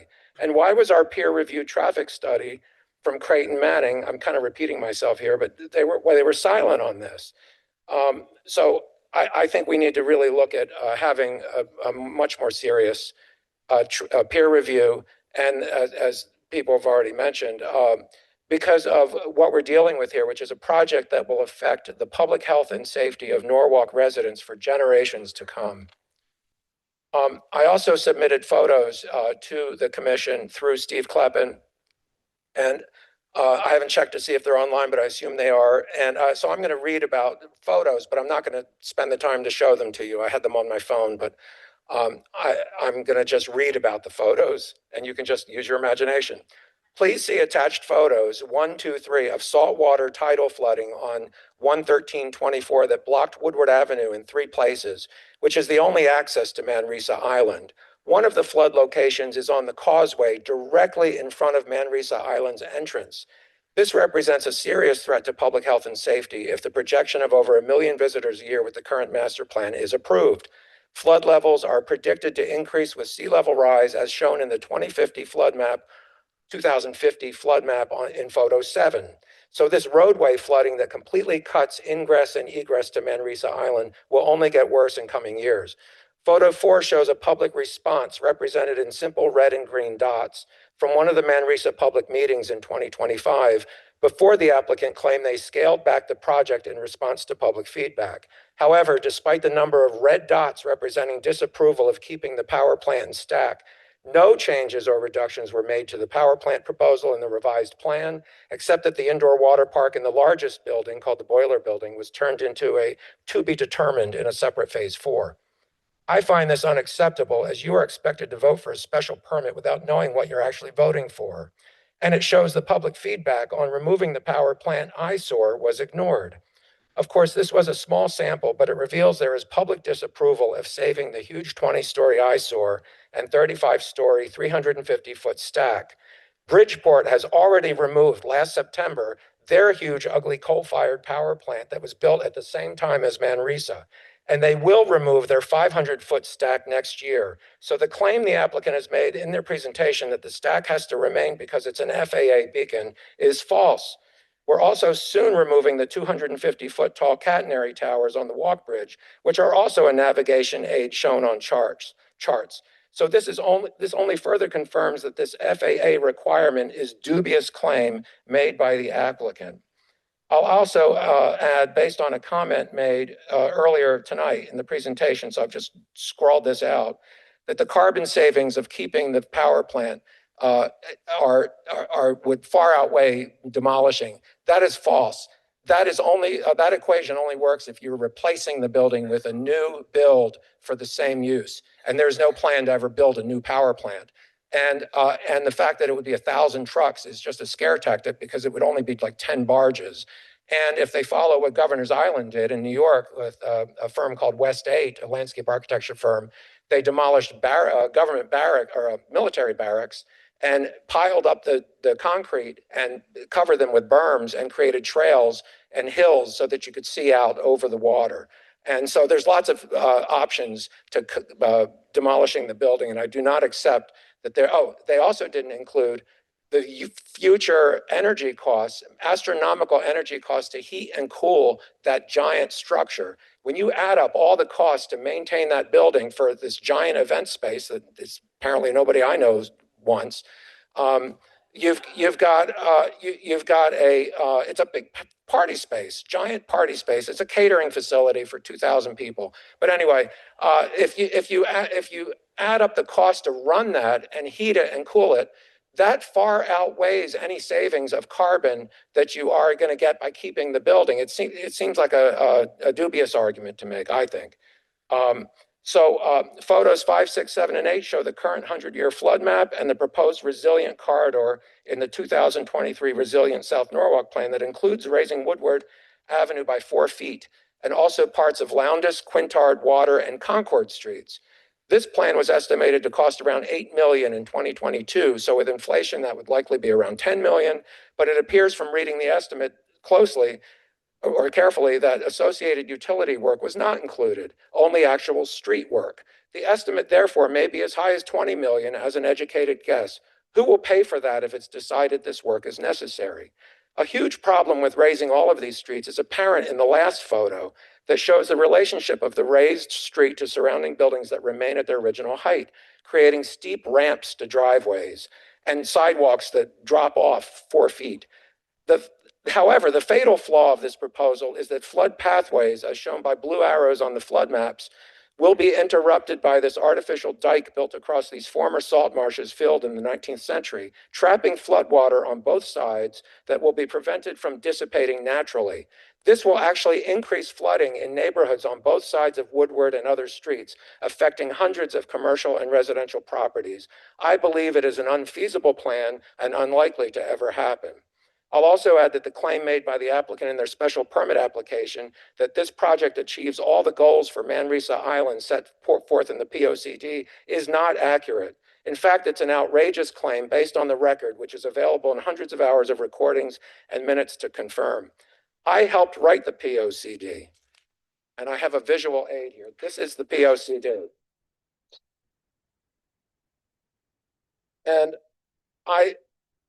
over several long years of long meetings as a planning commissioner, and this included many public hearings, all in person as it was before the pandemic. I remember some of you were there.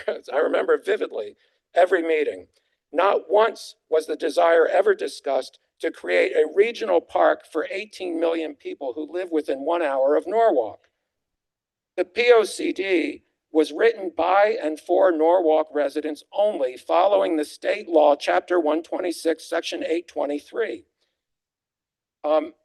So I thought, and the overwhelming majority of Norwalk residents wanted passive open space and nature trails with some waterfront access at Manresa Island. And it was always intended to be meant for Norwalk residents only. We did not survey the 18 million people within an hour of Norwalk because our comprehensive planning process did not include this huge regional population by design. So I thought they may have been confused, and maybe they thought it was the regional POCD, which was done by WestCog, which is our Western Council of Government, Western Connecticut Council of Governments. They also have a POCD required by state law that's done every 10 years. So I read their regional plan, and I couldn't find anything about building a huge regional theme park in Norwalk. What I did find was very interesting. I found this statement, Superstorm, this is in the WestCog POCD, Superstorm Sandy was a wake-up call for municipalities along the Long Island coast to avoid investments in all coastal zones anticipated to be impacted by rising sea levels in the next 100 years. Sandy covered Manresa Island completely, which damaged the power plant, which made it close. So anyway, I'm just going to leave this there. There's nothing in the POCD that called for a regional theme. This is a theme, basically a regional theme park. I'll be done in a minute. I apologize for the length, but I have a lot to say, and I am being concise, believe it or not.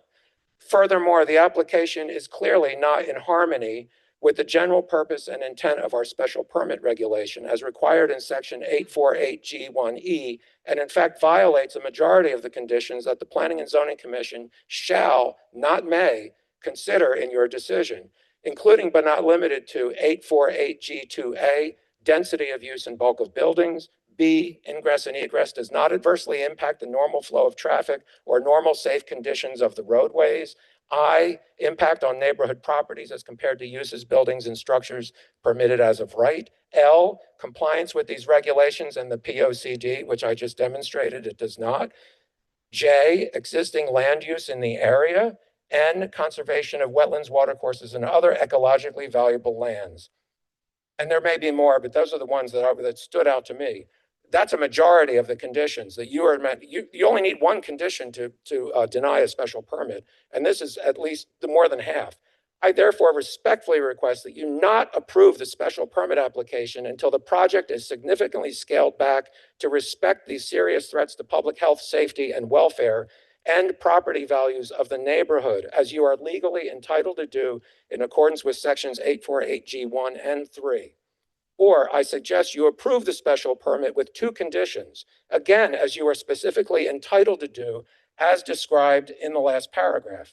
One, the power plant and stack are removed, eliminating a deadly eyesore that has existed since 1960 and killed thousands of Norwalk residents, and what I call as a huge monument to environmental injustice.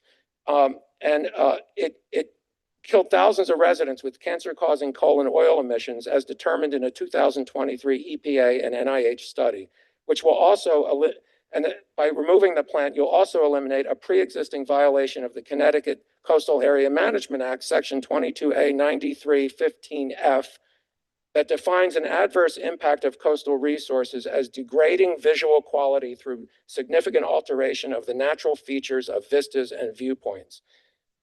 And most important, it'll eliminate one of the main traffic generators on the site, the 2,000 guest event space, and a future water park, indoor water park, or whatever it is that they're going to end up doing in phase 4. This would be a win-win for Norwalk residents and the applicant, as it would also eliminate a huge operating expense of heating and cooling the massive building year-round, therefore reducing the pressure to generate operating revenue through increased visitorship. As their consultants and website describe, the event space will be relied upon to do.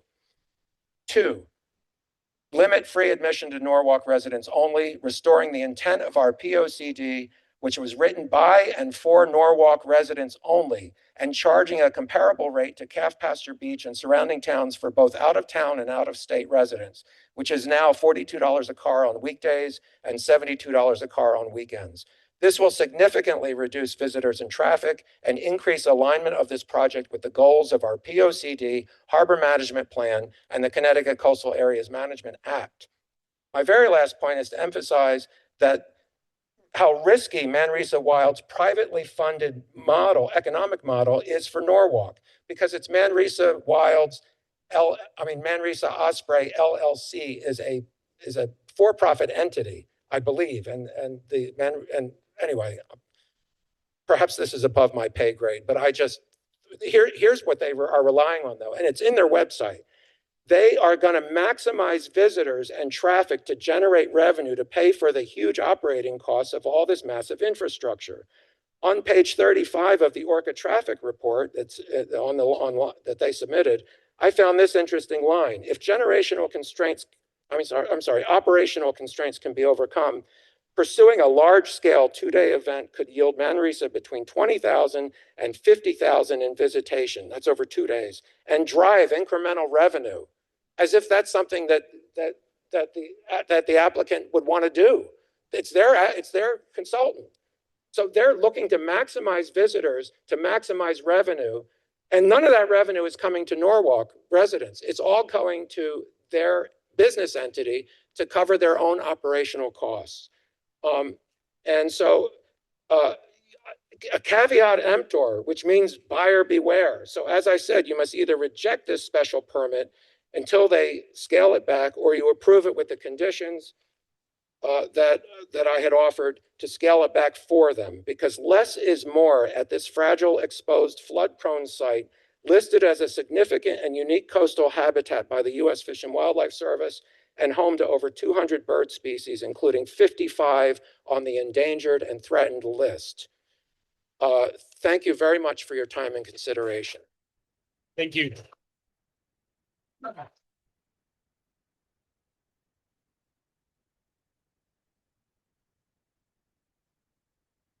Next speaker is Francis Papula, and what I'll do is I'm going to set up a chair up here and have the following speaker, Danielle DeVito. I'll save you some time. While folks are coming up to the podium to speak, I do ask, I understand that there's a lot of energy in the room, and I do ask that reactions are kept to a minimum so that way we can keep moving forward this evening and make sure everyone has a chance to speak. Do you mind calling the next speaker again? Is Francis Papula still here? If not, Danielle, go ahead. And then we will move to the next person online. Great. Oh, Mr. Mushak, did you leave your phone at the podium? Okay, please come get it. Hi. Into the microphone. Feel free to move it as you need. Yes. Not stand on my tippy toes like as a child. As you wish. Thank you. Hi, my name is Danielle DeVito. I live at 28 Bird Ave in the Shorefront Park neighborhood in South Norwalk, less than 2 miles from Manresa. For the record, I have attempted to edit this statement as the meeting was going on and information was presented, but I'm sure I missed stuff. Austin called Manresa Wilds a gift to Norwalk, a park and green space. Allison said we don't want to increase traffic and noise.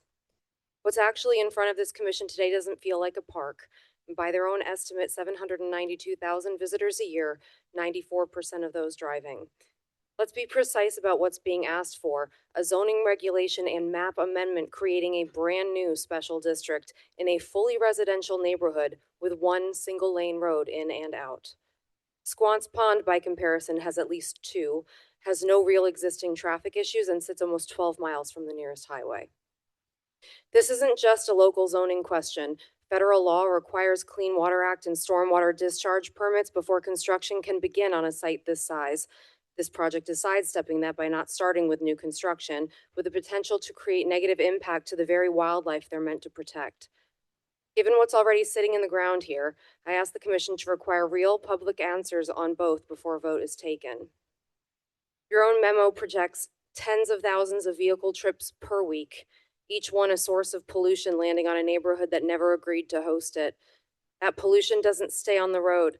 Studies show it is responsible for increasing cases of asthma, heart disease, and diabetes, reduced lung function, and premature cardiovascular death, especially in kids and older adults, with vulnerable communities carrying more than double that burden. That's not hypothetical. Now add 10,000 more car trips on a summer weekend. Capping daily vehicle entries doesn't necessarily change the number of vehicles making the trip. Sherwood Island shows this. Cars still show up when the park is at capacity, then idle, waiting for space to open or turn around, producing the same amount of pollution as if they'd been able to enter. If this is meant to be a conservation area, adding vehicle, noise, and light pollution, plus the waste and disturbance of a hotel, dormitory, restaurant, and human impact on a largely undisturbed marine area, doesn't seem to align with that ethos. As for the proposed cell tower, numerous peer-reviewed studies and government studies show significant impact on wildlife near RF/EMF towers, including long-term effects on the reproduction and homing of bees and migratory birds, again contradicting the intended purpose of this project. I have compiled a research memo with sources, which I will update and deliver to the Commission and applicant if desired. I'm hopeful the Commission will require meaningful study of these impacts on the community, the wildlife, and the overall ecosystem before making a determination on any aspect of this project. Thank you. Thank you.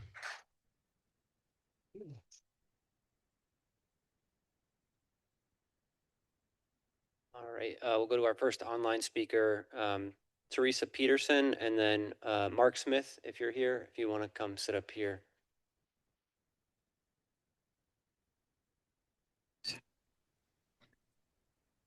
Hello, can you hear me?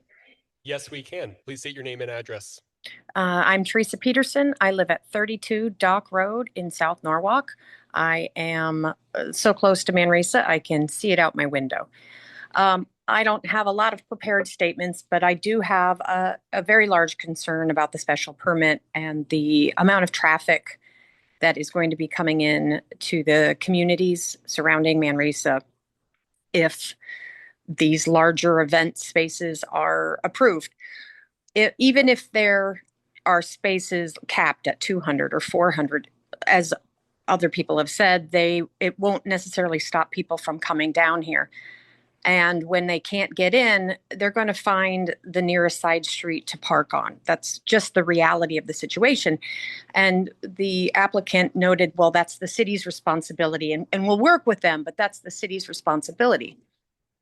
But that doesn't stop people from parking on Yost or Sable or Burwell or Neptune or Baxter, where many of the residents rely on street parking for their regular parking. And if those streets are choked with people walking into Manresa, where do those residents then park? I live in Village Creek. We have narrow roads, no curbs, no street lights, and potentially hundreds of people could come into our neighborhood, park, and easily walk to Manresa.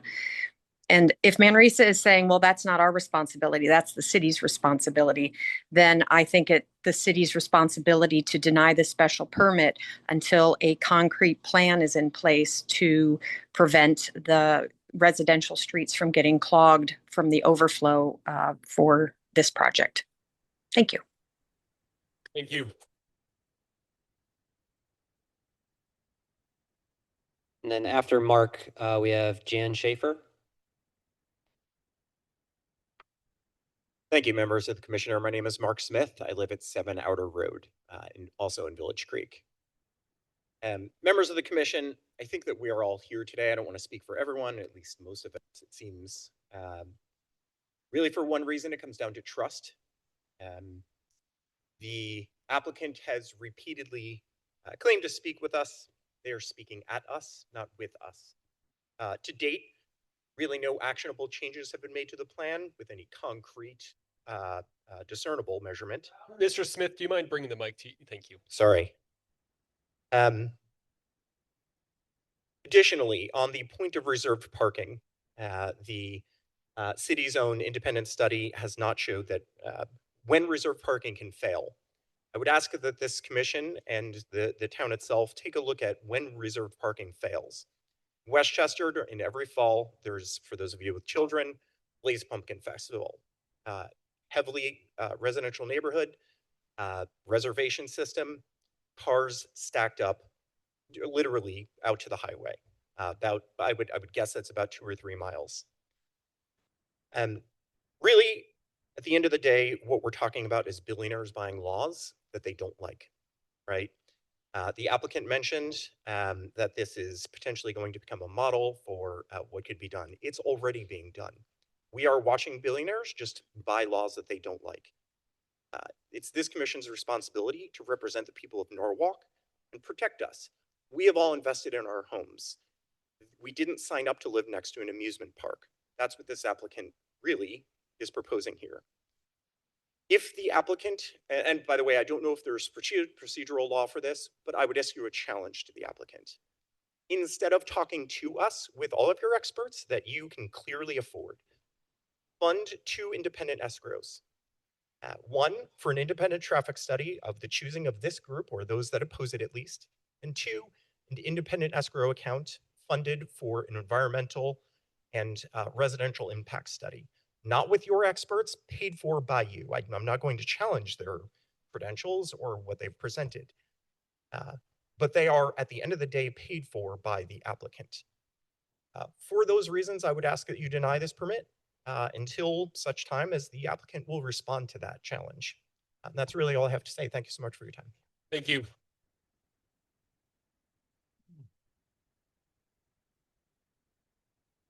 Can you hear me okay? Yes, we can. Okay. Please state your name and address. Jan Schaefer. I'm in Harborview, but I'm actually here representing Manresa. I'm president of the Manresa Association. I share these comments on behalf of the Manresa Association, representing 6 neighborhoods surrounding Manresa Island: Harborview, Harbor Shores, Village Creek, Shorefront Park, Bell Island, and Wilson Point. The association has been active since 2013 after the power plant shut down. The goal was to find a proper steward for the island and ensure that Manresa was remediated and environmentally safe while providing open space and a conservation habitat. We're grateful when the McCords purchased the property, and we thank them for their extraordinary generosity and vision. They rescued Manresa Island from further deterioration and invested hundreds of millions of dollars to clean the contaminated land. We applauded their plans for a park with restored forests, a coastal habitat, spaces for learning, research, and education, and we thank them for listening to our feedback and modifying their initial plans. The special district application introduces some broader plans that may not be appropriate on a property so close to thousands of residents.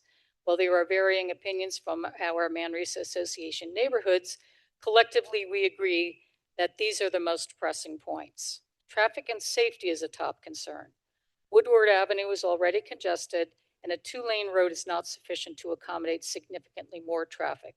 The flow is currently compromised when buses, trucks, and large vehicles drive over the double yellow line into oncoming traffic as they navigate past parked cars. There are also safety concerns for pedestrians and cyclists. Woodward is the only access for over 400 households in Harbor Shores, Village Creek, Harborview, and on Woodward Avenue. This is our lifeline if emergency vehicles are needed to get through. A comprehensive plan to restrict vehicles from driving on Woodward would help. A hotel is another concern that we've noted. Overnight accommodations would bring round-the-clock activity with traffic, lighting, and safety concerns for neighbors. If any consideration is given to overnight stays, it should be limited to dormitory housing for researchers rather than a commercial enterprise for paying guests. The two-level parking is something that neighbors have opposed. It seems that from what we heard tonight, this may not increase capacity, if that is correct. We just reiterate that traffic is already constrained on roads. It's a major concern, and any greater effort is needed to focus on alternative parking with shuttles. The success for all stakeholders depends on working together. If the city wants to have an extraordinary regional destination, the city needs to match that vision with transportation planning of the same caliber, including roads, off-site parking management, pedestrian and bike safety, proper transit modes, and neighborhood protections. If the city cannot support the full scope of the plan safely and sustainably, then the scale and intensity of the project should align with the appropriate infrastructure. Plans and infrastructure need to grow together. We respectfully urge the Commission not to rush the approval of these zoning changes without a full evaluation for long-term impacts. Thank you.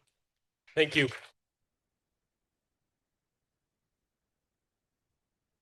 Next, we have an online speaker, Paul Fox, and then if Eric Dyes wants to come up and take a seat.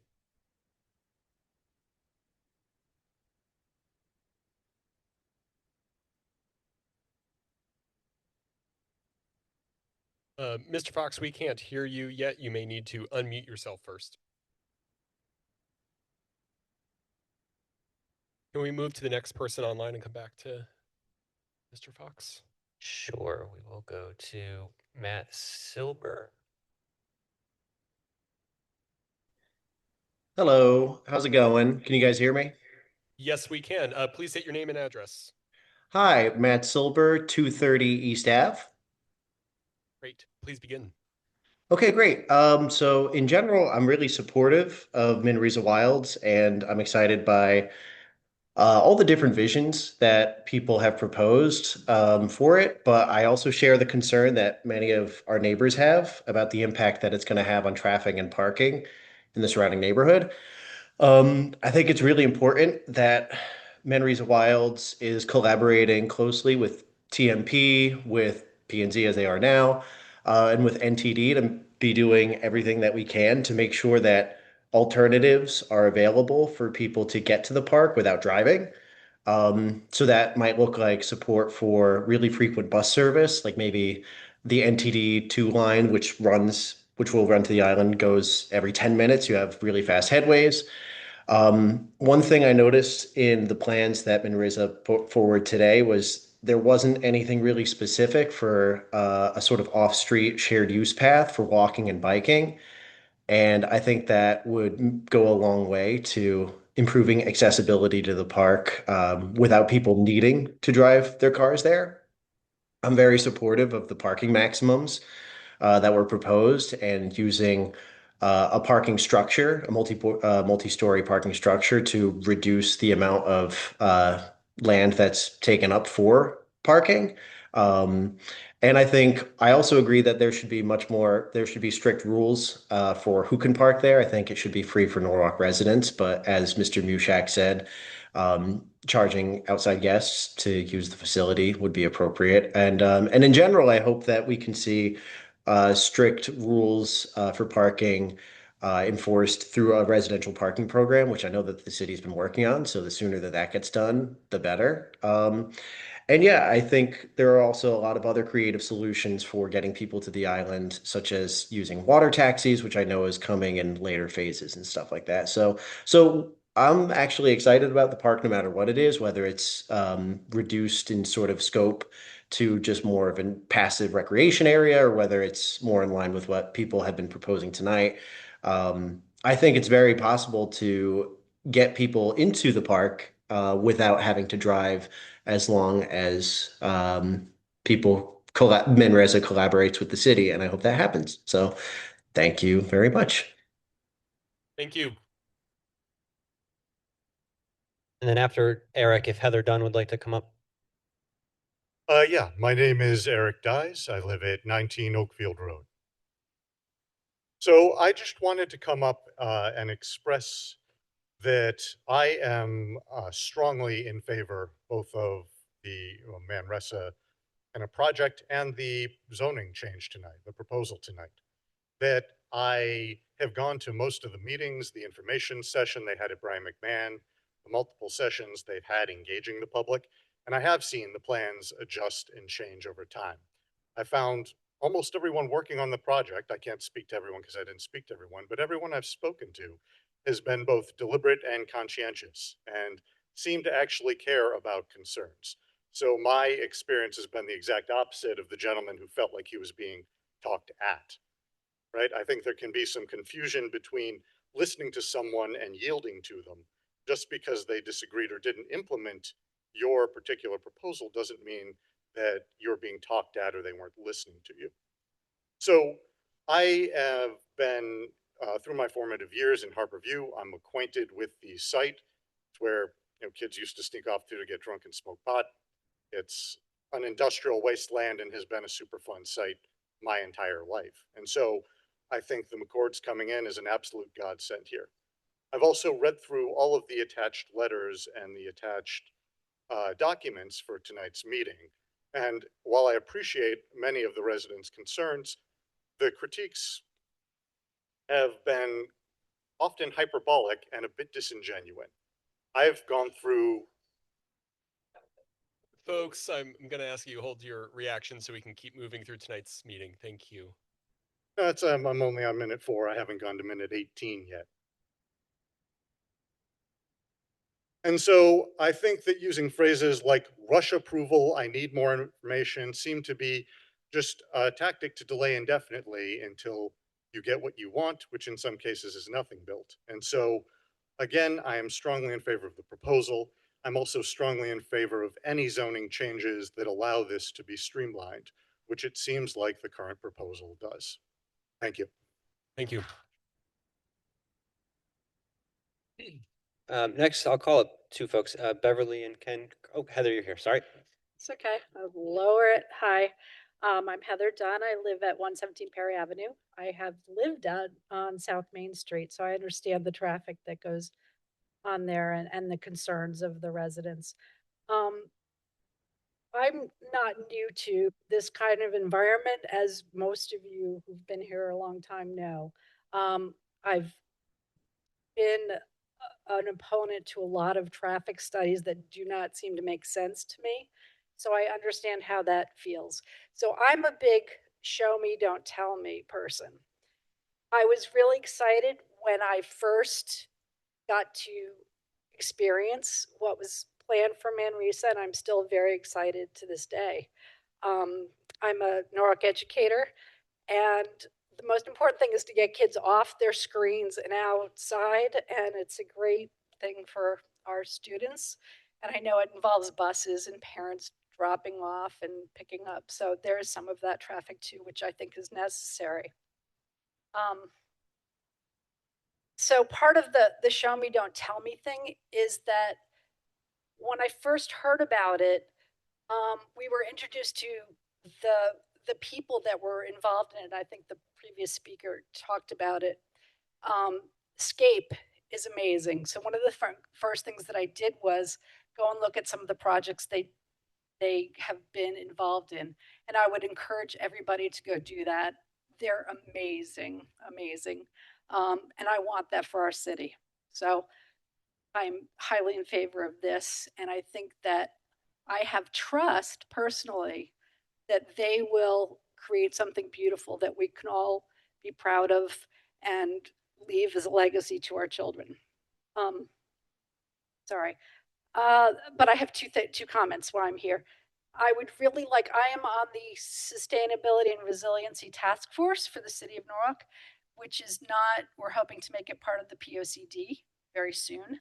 I'm the head of the resiliency. So I would really like to have incorporated in your investigation the South Norwalk Resiliency Study that was done, and it has not been officially made part of the POCD yet. So that might be something to look into, because they have some suggestions about ways to mitigate some of the impacts of a natural disaster and other things. And I can give you links to that if you'd like. My second request would be, I'm a big biker and I'm really excited to get from where I live down there a lot. There is a movement amongst people to build the South Norwalk Rail Trail and link it with the Norwalk River Valley Trail. And I think it would be a great way to, so I guess that's for you guys, not necessarily planning and zoning, but I'd love to see that linked in too as part of the transportation ways to get there to really look into completing that South Norwalk Rail Trail that is being proposed and is in the works. Thanks. Thank you. Next, we'll try with Paul again. Thank you. Hello, can you hear me? Yes, we can. Please state your name and address. Sorry about that. My name is Paul Fox, and my address is 11 Hanford Place. I would like to say, first of all, that I strongly support the redevelopment of Manresa Island as Manresa Wilds. We all have kind of, I think, different preferences about what we would like it to look like and what proposed amenities we would like to see versus not. I have my own opinions, but I don't have a lot to say about that tonight. But the concern that I do share with a lot of people who've spoken before is that it'll have a lot of impact. The impact it'll have on traffic and parking in the surrounding neighborhood. This is not a new problem in Connecticut. Access to parks across the state is a contentious issue, and it's often limited by parking availability at the park due to remote locations or limited alternatives to get to the park. But this doesn't need to be the case for Manresa Island. Manresa Wilds is less than 2 miles from South Norwalk Station and has bus service that runs basically all up to the island 7 days a week already. Not everyone needs to drive to the island and park there to visit, and we should be encouraging people to use the alternatives wherever possible. From the presentation today, I'm happy to see that they're looking at limiting parking as a way to manage car traffic, and I do think a reservation system like the one suggested would be a way to signal to people in advance that whether they can or can't park. I think there is a real concern about people driving to our island expecting there to be parking when there isn't parking and trying to find somewhere to park and contributing to traffic. So I definitely think establishing clear expectations around that is really valuable. I would encourage the commission to put in place parking maximums for the zone, maybe even lower than the original proposal, such as 200 spaces or possibly even lower. I think really driving to the island should be reserved for special cases. People who have particular business, need to haul stuff, need to do things for work. I don't think that most visitors should be expecting to drive to the island and park there, and I think that we should be setting that expectation clearly. And as part of that, I do think the commission should also work with TMP to expedite the implementation of a residential parking program in the surrounding neighborhoods so that they can have proactive parking enforcement and a neighborhood parking management system so that there isn't the issue that some people have brought up of people driving there, not being able to find parking on the island and parking on a random side street. I do think that's a real concern, but I think that it's a solvable one. The one thing I'm kind of disappointed in the presentation that I saw is that there was sort of lackluster options presented for pedestrians and cyclists reaching the island. I think this is a huge opportunity, as Heather brought up earlier. There's a proposal for a Stone Rail Trail. I think that would be a fantastic idea to provide an off-street path to connect pedestrians and cyclists from South Norwalk Station to the park. It would be about a 2-mile ride. I think that's a perfect distance for bicycling. On top of that, I'd like to suggest the inclusion of a bike share program. I think that would be a great way to encourage people to take the train into South Norwalk, get a bike down to the island. Then you don't have to have all these cars on the road. I think overall, I guess what I want to say is that I think that this island has a huge opportunity. I'm really grateful for the McCords for presenting this plan. I think that whether it's a quiet park or has a lot of event programming, I'd be happy to see either one. But I do think there are real concerns around traffic and parking. I also think they're possible to address.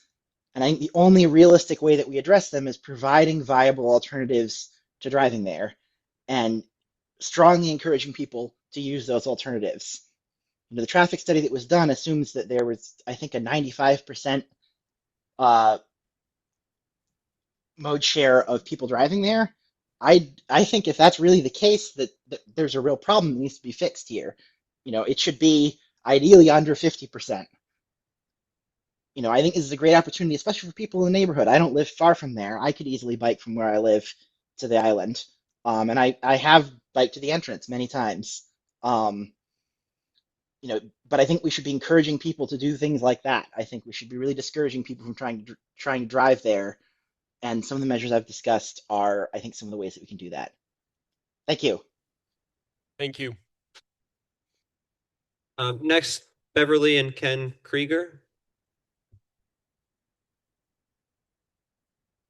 Okay, we'll go one after the other. Good evening. I want Mind pulling the mic so it's right up to your mouth so everyone can hear you. close. Okay. I want to thank the members of the commission for giving us an opportunity to speak and air our views. And I'm going to make some comments based on my understanding. Can you begin with your name and address, please? I live at 9 Seabreeze Place. The only way to leave or to come to my home is via Woodward Avenue, which gives you an idea of where I'm coming from, literally. Do you mind restating your name? Sorry, I didn't hear. Beverly Krieger, Krieger, 9 Seabreeze Place. Thank you so much. Please, yeah. So I'm going to say what I'm going to say on the basis of my understanding, and I'm going to try to not be excessively repetitious. I do agree with Mike's initial comments. I don't agree with everything he's asking for, but I totally agree with what he had to say. The entity, as I understand it, that owns this property is Manresa Osprey LLC. That is a private entity. That is an entity that can sell this property once all these permits, when everything is approved. There's nothing that precludes that. If all these commercial ventures that they're asking for are approved, at any point this property could be sold. Even if, as they say they want to do, it's run by this nonprofit, at some point it may not be viable. At some point, the operating income may not be sufficient.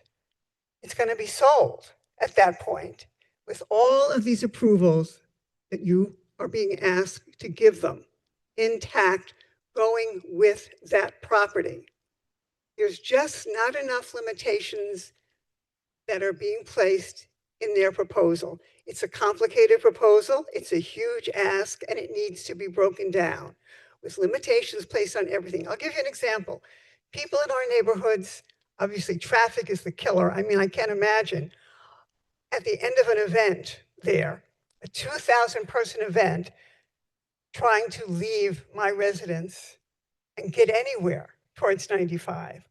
Or if there's a 2,000 person event, trying to have an emergency vehicle on Woodward Avenue get through to my home or those of my neighbors. It just isn't feasible. It will literally be a nightmare and could be a disastrous event.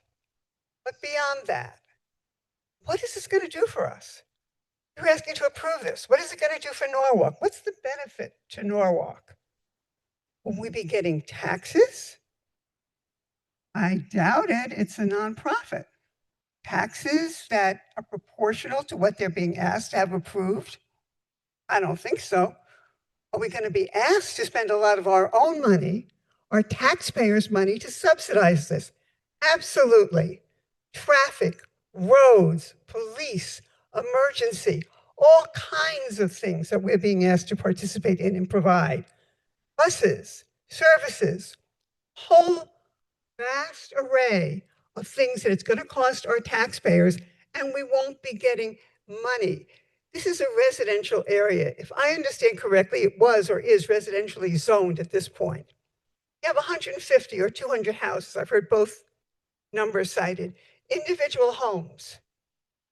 It would presumably be very nice homes if they were on Manresa Island, and they would pay a very high amount of taxes, more than sufficient to cover any services or burden to the city that they would incur. And I'm talking about the bottom line here for us. And the bottom line for me is, this isn't doing much for any of us. It's creating massive traffic and bottlenecks. It's not, what they've done so far is very nice to be able to tour that property, but it's certainly no gift to Norwalk. It's a Trojan horse. It's a beautiful Trojan horse. But I am going to ask you not to approve it as it's currently fashioned, and give it a lot of thought to what limitations we have to put on it and what it's going to cost us. Thank you very much. Thank you.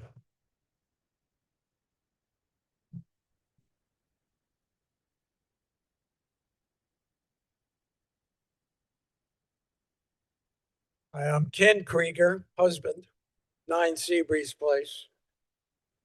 I'm going to talk a little bit differently. Everybody's looking at the big picture in traffic. I'm going to just look at our little micro area. We live in Harbor Shores, Seabreeze Place. It's an odd little road. It's sort of a weird cul-de-sac if you want to look at it, because the only way to get to Seabreeze, you can come down Baxter. Baxter's a U-shaped road. There's 2 Baxters off of Woodward. You come down Baxter South, Baxter North, or Neptune, or Naramake to get to Seabreeze. Some of those entrance and exits to Woodward don't even have stop signs. That's how light the traffic is. We just take a look, visibility is good, you pull out and you go. There are a lot of roads there with the same sort of situation. There's Yost, Burwell, Sable, and then again, Narragansett, Neptune, Baxter. And we're kind of concerned how this is all going to be affected because, for example, our grandkids come to our house to ride their bicycles there. It's a very safe, almost no traffic area. They have to cross Woodward to get to Woodward Avenue Park, which has just been redone with some new equipment. And there is a marked crosswalk, but there's no traffic controls there as yet. There don't have to be. The kids just stop, look, and listen, and they can cross the road. We're concerned that all this is going to change dramatically with the increase of traffic. And I can't imagine how analyzing these intersections is going to help.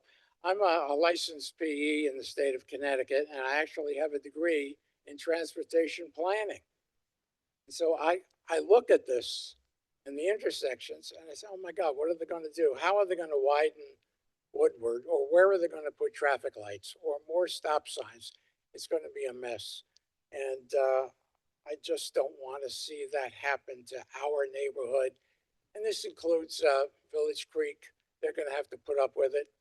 Harborview, Shorefront Park, and so forth. It's just, I think it'll be a sad thing if the neighborhood changes for the worse because of the traffic and signaling and widening or whatever else is going to happen. Thank you very much. Thank you. Next speaker is online Peter Lorelli, and then the next in-person speaker is going to be Paula Espisi. Thank you. Can you hear me okay? Yes, we can. Can you please state your name and address? Sure. My name is Peter Lorelli. I live at 1 Morningside Place in the Harborview neighborhood. Generally speaking, I support the cleanup and restoration of Manresa Island, and I recognize and appreciate all the public benefits of the project, but I'm really concerned the commission is being asked to approve a broad custom zoning district with expansive uses before primarily the traffic and neighborhood impacts are fully and accurately understood. For example, the comparable parks in the applicant's analysis may be useful for estimating visitor demand, but none of them are legitimate access impact comparables. Many are downtown parks, tourist district parks, or ferry transit served urban parks with multiple access points. Manresa is different. It is a constrained island site reached through a very narrow and heavily parked network of residential streets. Any traffic analysis should use comparables with similar access constraints, if there actually are any, and not simply ones with similar programming. On this note, I would ask the Commission and Manresa Osprey to consider a different approach. Manresa, as both the Commission and applicant keep referring to it, is an island, and I propose making it function like one again for the general public. Given the scale of the docks there and local water access, making Manresa Wilds exclusively water access only for the public would significantly reduce traffic impacts on the surrounding neighborhoods and actually make it comparable to one park in the applicant's analysis, Governor's Island in New York. If you're already considering the Sono Collection and the aquarium lot as parking destinations, then ferries from there and other nearby ports would likely take less time for more people, be a much more pleasant and memorable experience, and increase foot traffic to all the shops and restaurants of Sono that might otherwise get passed by. I sincerely hope that the Commission and Manresa Osprey will consider this as a real socially sensitive, environmentally conscious, and economically beneficial solution. Thank you. Thank you.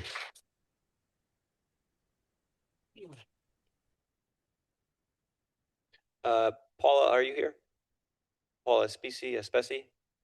After Paula was Patrick McAllister, 42 Neptune. Keep going. David Lindsay. Here we go.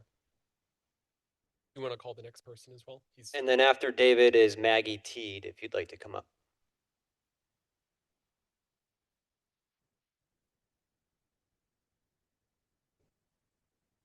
Yeah, hi. My name is David Lindsay. I live at 10 Outer Road in Norwalk. I want to thank the commissioners for having us and tonight. Appreciate your time. I want to start off stating that all of my personal interactions with the Manresa management team have been cordial. I believe they believe in this project, but their emphasis on the benefits of this project being mainly to create more access to the waterfront, as well as being primarily for Norwalk residents, including using the word Norwalk about a dozen times in their final public meeting, which was held at the aquarium, in my opinion, is disingenuous. While different admission policies for Norwalk residents have been mentioned, no concrete plan to favor Norwalk residents has been presented. The project, as currently proposed, is not being built for Norwalk. It is described as a place for all on their website. This wants to be a regional attraction that just happens to be located in Norwalk, and it happens to be in a terrible location for any public use that plans to attract over 1 million visitors per year. If you follow any social media in Norwalk, you know that the most common complaints our residents have are about traffic, parking, and overdevelopment. These complaints mainly center on South and East Norwalk neighborhoods, which are already burdened with narrow streets and backed up intersections. While I have many critical concerns about this project, traffic is the one issue that all involved parties, including Manresa Wilds, agree is a problem with the proposed plan and its location. While I would like to see this project scaled down to a simple park and nature preserve, as did the majority of respondents in the 2018 Norwalk Power Economic Impact Analysis Report, regardless of the final project scope, the streets leading to Manresa cannot handle an increase of over 1 million visitors annually, as their estimates suggest. Currently, there's construction on Woodward Avenue between Meadow Street and Lawrence Street, and traffic is being diverted onto Lowndes Avenue and Quintard on one side and Lawrence Street on the other side. Cars park on both sides of these streets, making it impossible for 2 lanes of traffic to exist. And I cannot imagine what the additional cars going to and from Manresa will do to this already busy corridor, not to mention Rowayton and East Norwalk, which are going to see most of the traffic going to and from I-95. As somebody mentioned earlier, if you take the GPS from Manresa to get to the highway, depending on which direction you're going, you either go to exit 16 or you go to exit 12. Nothing takes you to exit 14 or 15 because you're going north or south. My suggestion is that no visitor vehicles be allowed on the Manresa site and that all visitors are brought in by shuttle bus from off-site central parking facilities. This would obviously have to be paired with residential parking regulations for the surrounding neighborhoods to prevent the overflow parking being, dropped into those neighborhoods. Manresa Wilds has already floated this option, so let's work together with them to ensure that standstill traffic does not become the biggest legacy the McCords give to Norwalk. Thank you. Thank you. Looks like the next person may not be here if you want to call them again. But... Maggie Teed, Tony Van Loan, Mary Hawley, Kevin Hobson,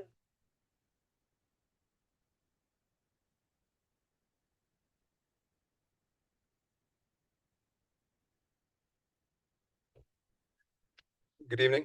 My name is Kevin Hobson. I'm an abutting property owner at 9 Outer Road in Village Creek. My house faces Manresa directly across the marsh.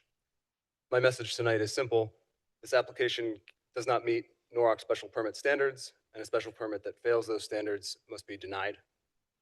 Traffic, our code, section 848 G2B, requires that a proposal not adversely impact the normal flow of traffic or safe conditions on the roadways.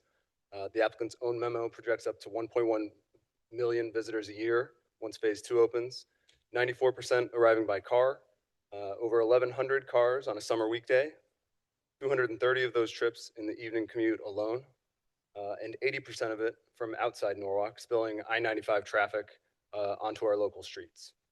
The memo claims exactly one intersection needs mitigation. That is simply not credible to anyone who regularly drives these roads. A sampling of what would be inundated by Google Maps between exits 12 and 16, Rowayton and Wilson, Rowayton and Witch, both places the Witch intersects itself, Woodward and Burritt, Woodward and Maine, Water and Burritt, Water and Washington, Fort Point and Fort Point, Fort Point and Osborne, Fort Point and East, St. John and East. The city's own TMP review says it is, quote, impossible to determine the full scope of mitigations that may be required without the full traffic study. You are being asked to make a permanent zoning decision before a real traffic study exists. Wildlife. There is nothing wild about evening programming at an event space in a repurposed power plant serviced by a lit multi-story parking structure. Section 848 G2F directs the commission to consider adverse impacts from noise and artificial lighting. 1 million visitors a year will drive off the herons, the egrets, the very ospreys that inspired the applicant's name. Their own consultant on page 35 floats 2-day events, drawing 20 to 50,000 people to, quote, drive incremental revenue. That is a commercial venue, not a preserve, and wildlife will respond accordingly. Flooding. All of this sits in FEMA flood zones VE and AE. Sandy covered this site in 2012, and the power plant never ran again.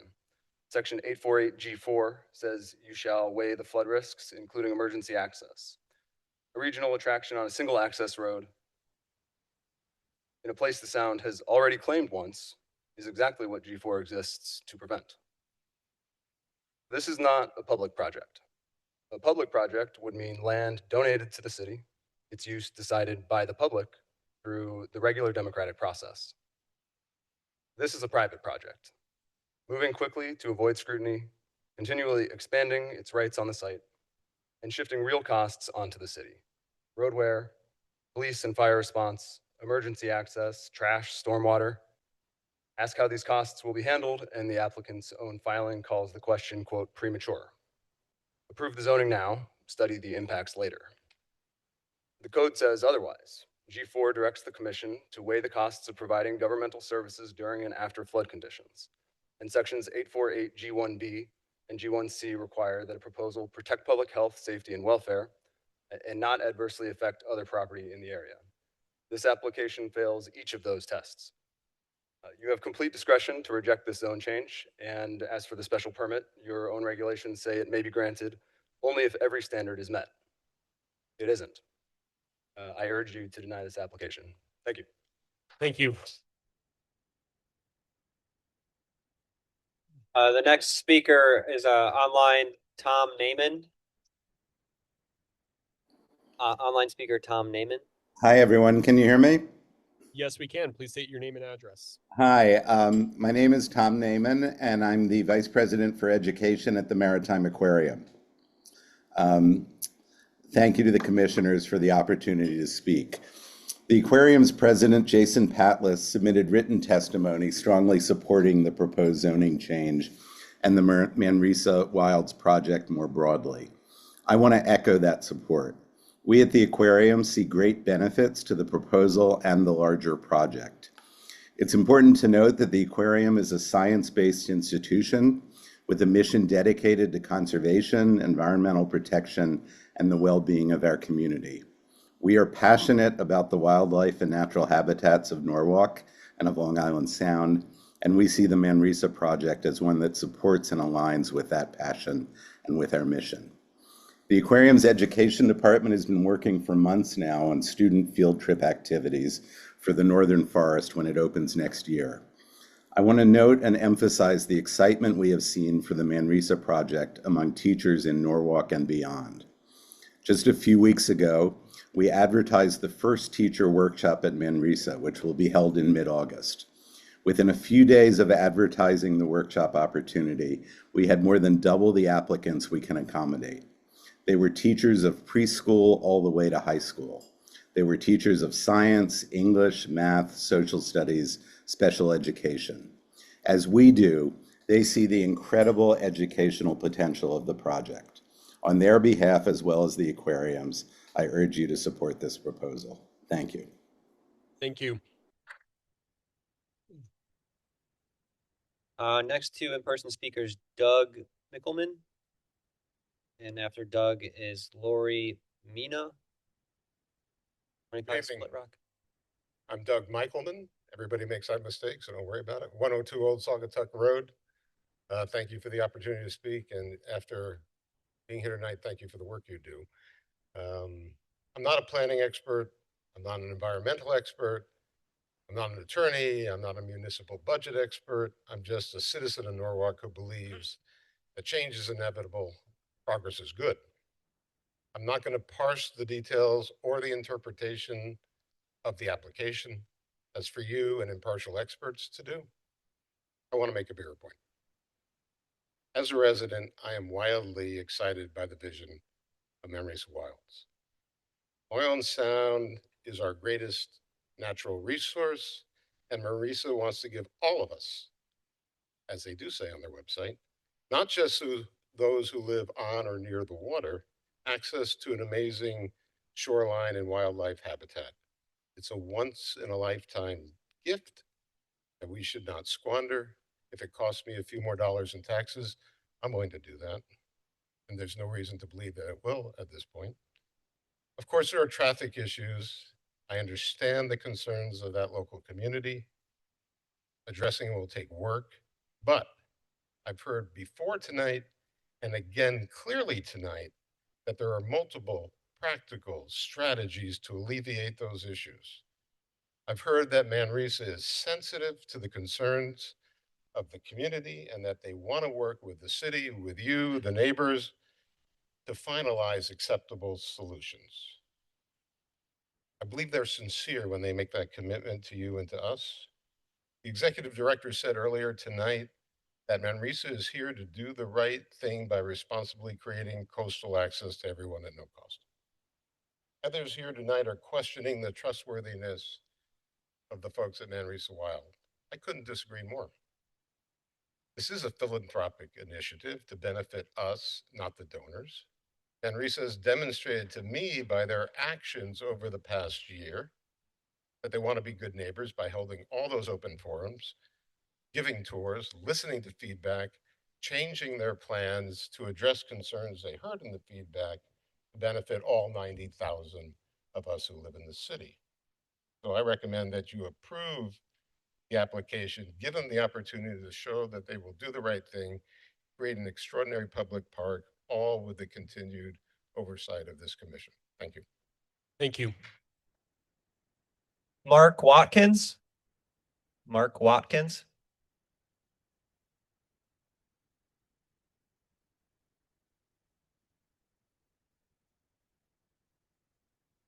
Good evening. My name is Mark Watkins, live at 20 North Taylor Avenue. You mind speaking a little bit closer to the mic, please? Feel free to And- move it if you need. Appreciate the opportunity to speak here tonight. Having grown up on Long Island Sound, I can appreciate the natural asset that we have here. Fourth largest and most biodiverse estuary in the country. It is an unbelievable resource that we have here. Unfortunately, 80% of the shoreline is privately owned. So that means that it's tough for 3.6 million Connecticut residents to easily access Long Island Sound. And I have this newspaper article that was a part of the presentation tonight that Jessica put up on the slide. And when I first saw this, I was really taken with the vision that happened 90 years ago. And this advertisement, full-page ad in the Norwalk Hour in 1937. And it says, "Save Manresa Park." And I just wanted to read just a little bit out of there to show the kind of spirit that I think we all need to work with and towards making this happen, with all stakeholders having their needs met. And I'll just read a few lines here. 5,000 feet of glittering new sandy beaches, 23 acres of shady park and picnic area. 1,000 pleasure boats. Well, that's not going to happen. But swimming, boating, fishing, tennis, and other sports. But this is where I think this full-page ad really struck me. In caps, lucky us. Just in the nick of time when our waterfront facilities have burst at the seams, Manresa Island becomes available to us. So this is 1937. I think the Jesuits community were moving to Staten Island, and this became available. If we searched the shoreline from Maine to Florida, we couldn't find a more perfect spot for public beaches and park. But we don't have to search. It is here in our laps, smack dab in the center of town, easily available to everyone. For $2 per taxpayer, we can purchase and develop Manresa Park. Less than you spend for gas on a hot, sweaty Sunday trying to find an uncrowded beach. For $2 little a year, you can enjoy Manresa for the rest of your life. So can your children and their children, and they'll be grateful for your foresight and wise investment in their future happiness. This is an investment we must make. Wise citizens treasure and protect the possessions that give them health, relaxation, and the peace and happiness that make life enjoyable. That's what Manresa Park will mean to all of us. So do yourself a big favor on November 5th. Go to the polls and vote yes. And I just want to say I'm in support of the special zoning permit. Thank you. Thank you.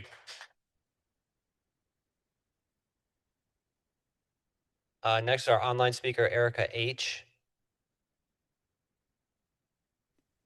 Hi, can you hear me? Yes, we can. Can you please start with your name and address? Yes, my name is Erica Hutchings. I live on 68 Quintard Avenue. I don't want to repeat a lot of what's been said here tonight. I think in general, I share a lot of the same concerns as my neighbors around the impact on traffic and the neighborhood. As I believe someone mentioned, there's a closure right now on Woodward Avenue that has impacted traffic a lot on Quintard. And I think it's given the street an idea of what it could look like with Manresa Wilds opening. And I think there's a lot of concern there. And I think ultimately, all I want to say is that for a project of this size and the visitor scope that has been mentioned, I think just the surrounding area really needs the supporting infrastructure investment as well, not just Woodward, but the entire neighborhood would be impacted. And I think to other people's points around pedestrians and cyclists, like there's so much that could be improved around the neighborhood, and to outright say that it's not going to be impacted by having other options of getting to the park is naive. I think we all know we're going to expect an increase in traffic and people in our neighborhoods. So having the supporting infrastructure in place by the town and by Manresa is what I'm asking for. Thank you. Thank you. Okay, next speaker, Lori Mira. And after Lori is Alexandra Kimball.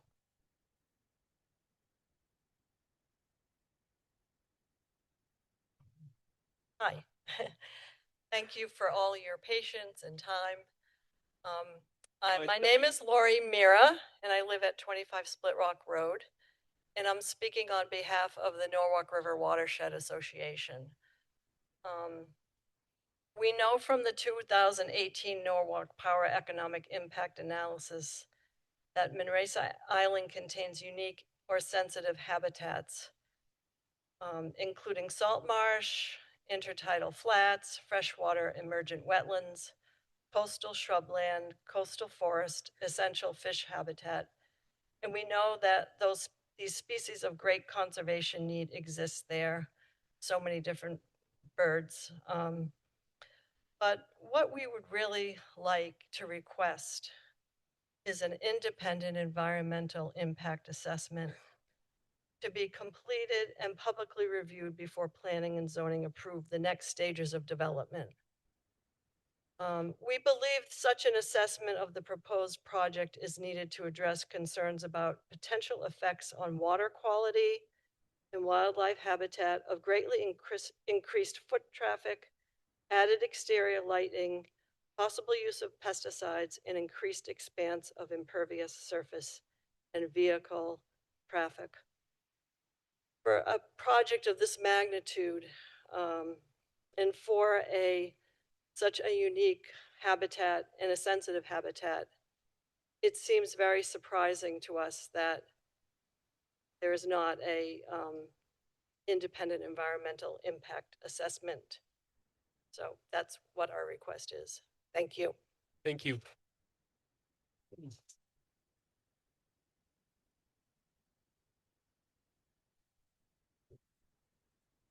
Hi, my name's Alexandra Kimball, and I live at 41 Harborview Avenue in Harborview, and I've lived there for 30 years. We were so excited initially to hear about this Manresa project, and so many things about it still are interesting, although I'm very dubious about the hotel part. But all the nature study, the way children can learn about the environment from going there, all of that is just so idealistically wonderful. Also idealistic, maybe that's not quite the right word, but almost like a giant airplane view of this project is how everybody is talking about the traffic, as if it's this beautiful, tidy plan of streets. I almost think of those rugs they make for children. My son had one where you move your car along. It's all sounds so pre-planned, But the real streets, if you go on them, are so squiggly and irregular, with cars parked on one side and then another side, and speed bumps and kids riding bikes and weird curves and stop signs where you have to pull out to make sure you have a good sight line. And this goes all the way to the train station and on the parallel roads. Um, it really would be fascinating for you if you've never gone down to our neighborhood from the train station down to go for a drive and imagine riding your bicycle or strolling with your kid in the stroller or going for a jog or walking your dog. And especially in the summer, a lot of kids are out riding their bicycle. And the city of Norwalk seems to have really wanted, especially recently, I think, to encourage that behavior. So there's this beautiful new sign at Woodward Park, which has just been made more lovely with a pickleball court. And there's been a little extra parking sort of tucked in on the side. And there's groups of, well, I don't know, how would you describe it, right? And there are people who go and play, grown-ups who go and play soccer and various things at night. It's a really heavily used park, as well as all the bus stops and everything there. There's also a bike lane, or bike route, rather, I suppose I should say, with those signs with bicycles on them, that go from the train station and around on 136. It seems to me you're sort of taking your life in your hands to do that bicycle route there, because it's so busy with all the construction along Meadow with that new apartment housing that's going in there. But there's also the new walk school a little bit further down. And so it would be really lovely if the bike part could get bigger, and maybe sidewalks could get bigger. I also noticed recently there are some new signs up, at least new to me, along Woodward, particularly the part before the warehouses. So between 136 and sort of Lowndes, that say trucks. This is a residential neighborhood. Please don't use your air brakes. So there's already a concern about the noise pollution and the trucks traveling along there. I think my neighbor's proposal, perhaps, to have Manresa accessible only by water, which I only heard about, 30 minutes ago or so, sounds ideal, because unless you take over neighborhoods by eminent domain and knock houses down to make the roads wider, I don't think there is a way to make the roads wider. Even having people park off site and take buses in, there isn't room for buses on these really narrowed roads. And people have to park along the street in a lot of Woodward because the houses are so old, they don't really have driveways. So, or very big driveways. So I'm just deeply puzzled about how all the experts can say it's really just a traffic light or two, when you live in it, it doesn't feel like that at all. It really does seem impossible. And it would be a shame if this project falls through, but it also seems crazy to me to think that you can get very many more cars or buses down these little tiny roads. Thank you. Thank you. Brian, how many more do you have in person? 4? 6. Next, we have Laura Budd online. Good evening. My name is Laura Budd. I live at 10 Oliver Street in South Norwalk. 60 years ago, this commission's predecessors let a power company build a plant on pristine Manresa Island. It burned coal and oil, scarred our waterfront, and its electricity never reached Connecticut. The city bore the pollution, but they got nothing in return. Tonight, this board has a chance to right the wrong. We support Manresa Wilds. We believe the McCords and their team's intentions are honorable, and bringing this island back to Norwalk is a once-in-a-generation gift. But this gift needs guardrails. We're asking you not to write a blank check. The applicant's own traffic study shows Woodward Avenue already a busy municipal corridor failing under this project. And in that study, didn't even address the new South Norwalk Elementary School, built for children to walk to, the Meadow Gardens affordable housing project, which is going to bring dozens more families and their children to these sidewalks these fall, warehouse trucks, city buses, and most importantly, a new state law stripping away parking requirements on smaller developments, adding cars with nowhere required to put them. This is one of the most densely populated mixed-use corridors in Norwalk, but families live here. The applicant is asking you to approve full-scale project that could include hotels, amphitheaters, on a preliminary study and promises to coordinate safety later. Promises are not conditions. We're asking the city, starting with this commission, to take an active role, require independent traffic studies, make safety improvements binding, and phase approval so scale is earned and not assumed. Let's make Manresa Wilds an asset, not a liability, a great visitor experience built on Please. public safety. Folks, I can't hear the person online. Please withhold on the applause. I'm sorry, Ms. Budd. Please continue. Let's make Manresa Wilds an asset, not a liability, a great visitor experience built on public safety with the city as a true partner. Thank you. Thank you. Our next two speakers, Joanne Smith Dietz and Mary Lou Barber. Hi, this commission has been more than patient listening to us, and I want to thank you for staying so late. I believe I'm the last speaker. I am, yes. No, And there are more. I don't want to repeat all the information. I really don't have a whole. I live at Joanne Smith Dietz at 64 Quintard Avenue. I don't want to repeat anything and just wear you out. Just that the first speaker, who is a former member of the Planning and Zoning Committee, I believe very well articulated the points by which you should not approve this now. I must say, when I spoke to the McCords personally and encouraged them to take a look at how New Canaan handles the glass house with transportation via jitney, you make a reservation, you go to a central place, and they take you to the neighborhood of the glass house and the other homes there. There's also Grace Farms in the middle of a neighborhood, and these are all handled well. I was one of the founding mothers of the swimming pool in New Canaan and want to tell the Manresa Wilds people it took us 8 years to get that pool built because we had to have the whole town behind us, where to place it in Waveney Park, which is 450 acres. Manresa is 125. But the McCords broke my heart when they added the hotels and the parking things. And I'm saying, wow, they're really increasing the value of this island. Yeah, suppose they turned around and sold it. It'd be worth a lot more than they paid for it. And Attorney Krieger just stated that as well.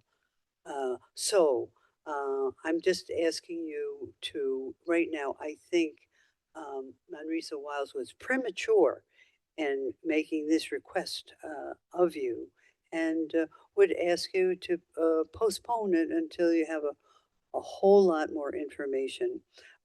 Just personally, I was hoping for a beautiful wildlife reserve out there that we could all go out, bring our lunches like Lakahatchee. There are millions of these, even the Heinz's in the middle of Philadelphia. There are no commercial enterprises on there. Thank you very much for your time tonight. Really, you're a great P&Z board. Thank you.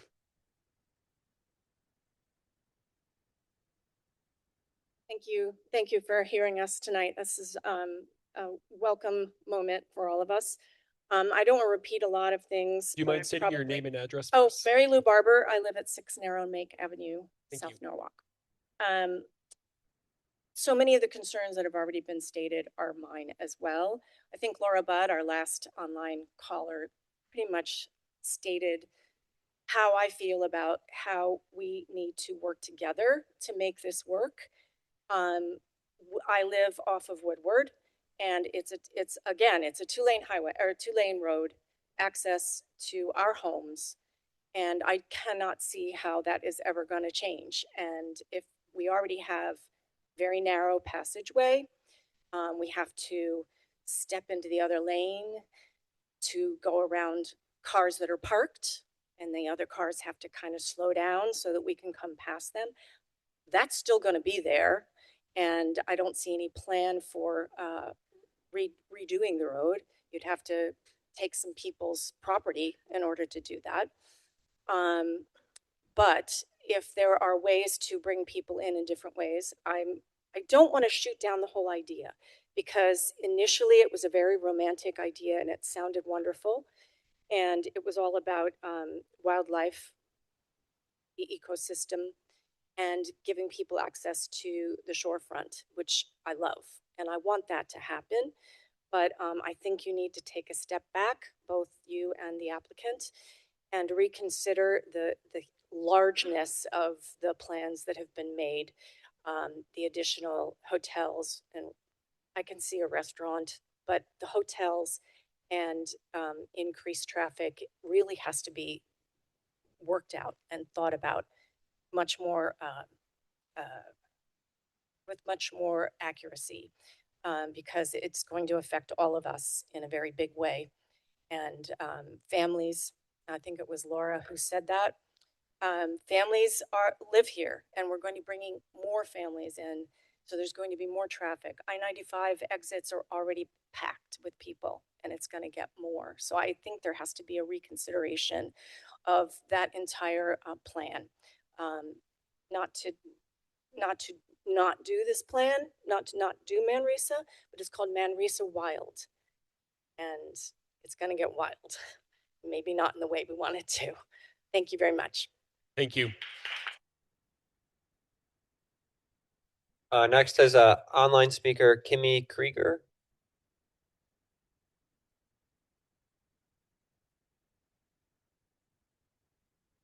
Kimmy, you just have to unmute yourself.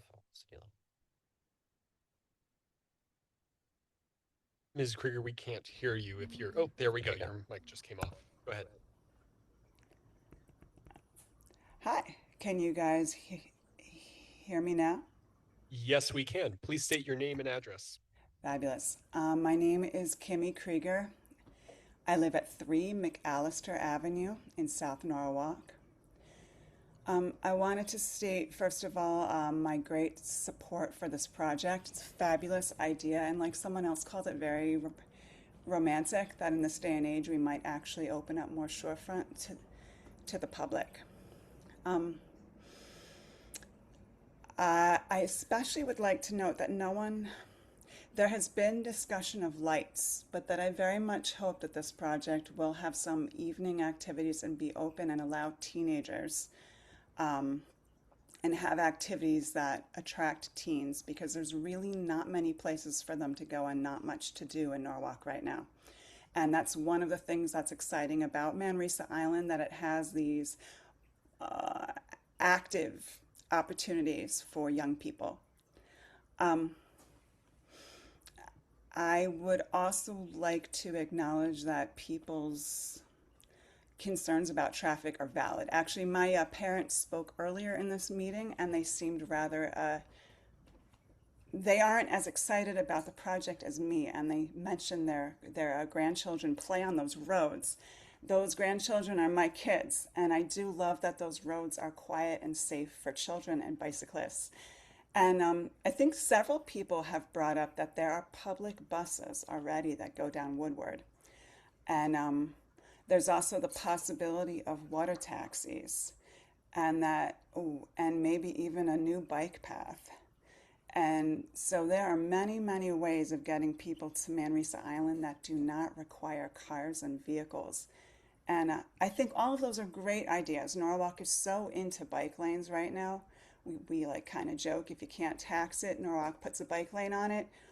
Why not use a little bit of that transit enthusiasm to make Manresa Island a public transit only destination? Because Woodward is a narrow road, and yeah, everyone's concerns are very valid, but this is also a really wonderful project. So thank you so much. Thank you. Next two speakers, Ben Cherner and Katie Hensel.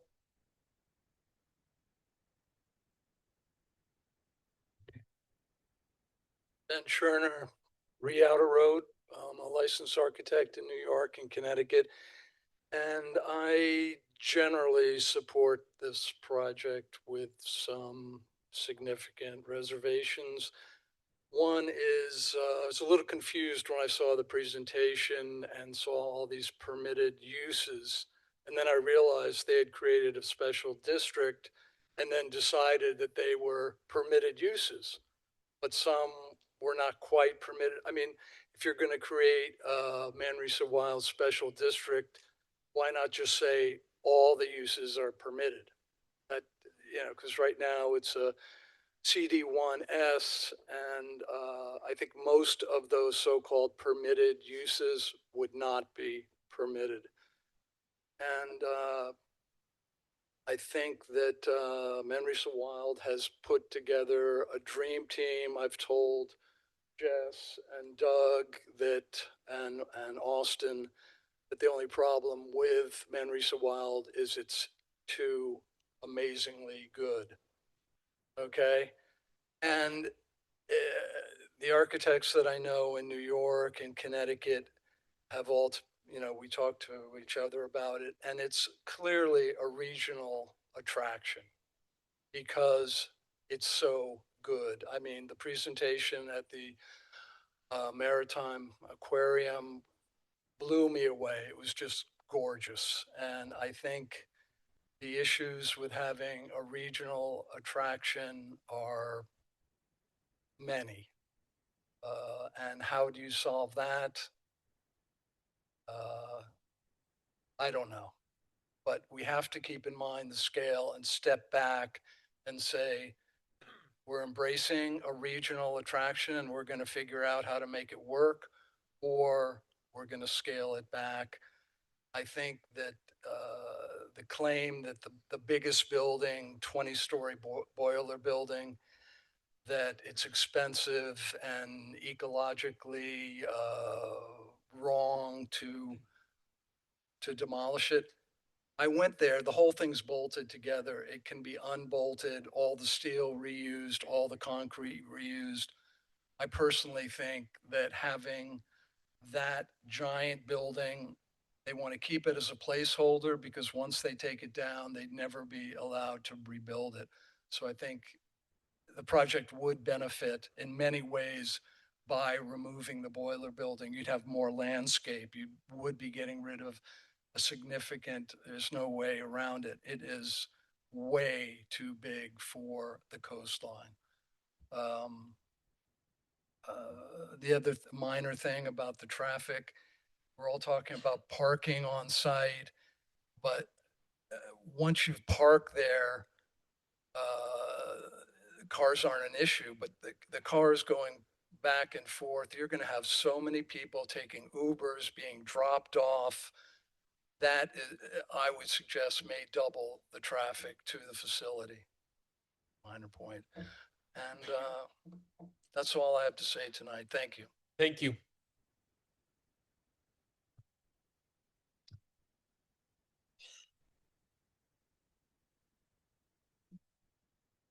Hi, Katie Hensel. I'm at 4 Morningside Place, which is within 500 feet of Manresa Wild Site, and it's part of the Harborview neighborhood. I'm part of the Harborview board, and so I'm speaking tonight as a resident, but also as a representative of Harborview. I'd first like to say I'm extremely grateful to the McCourts and their generosity and commitment to remediating the site. I have twin 8-year-old boys, and before there were so many security cameras, we actually spent a lot of time on the island and in the forest. It is a special place. I think myself and my neighbors support more public access to that site.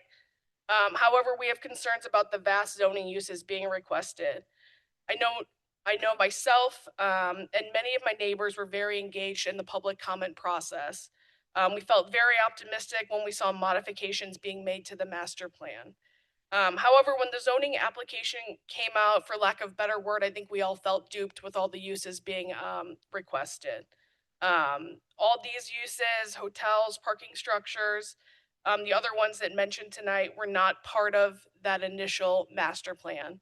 Understanding that they have special limitations or special permits, but I don't understand how we can move forward without there being an actual traffic study for what wants to go in, or an actual flooding study. I personally lost a house in Hurricane Sandy. I know what flooding, I know what weather can do in that part of South Norwalk. So my request and the request of my neighborhood is simple. Ask Manresa Wilds to come back and submit an application that matches the uses in that master plan. Let's do a serious traffic and flood study. Let's not approve for generations to come. Let's first focus on what was presented, so that the city and Manresa Wilds can build an infrastructure to support the master plan. In closing, I'm excited to see the site remediated. I can't wait for the Northern Forest to open. Some of my neighbors who are still here are going to disagree with me, but I personally would love to see a brewery on the site. But I also want to make sure I can get home after a long day of work. I want to make sure emergency services can get to my neighbors. I want to make sure 500 cars aren't parking on our already congested roads. So I ask that we move slower, do this as a process, and make sure it's successful for everyone. Thank you.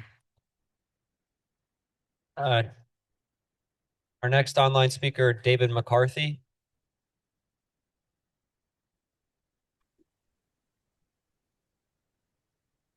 Hello, everybody. Hopefully you can hear me. Yes, we can.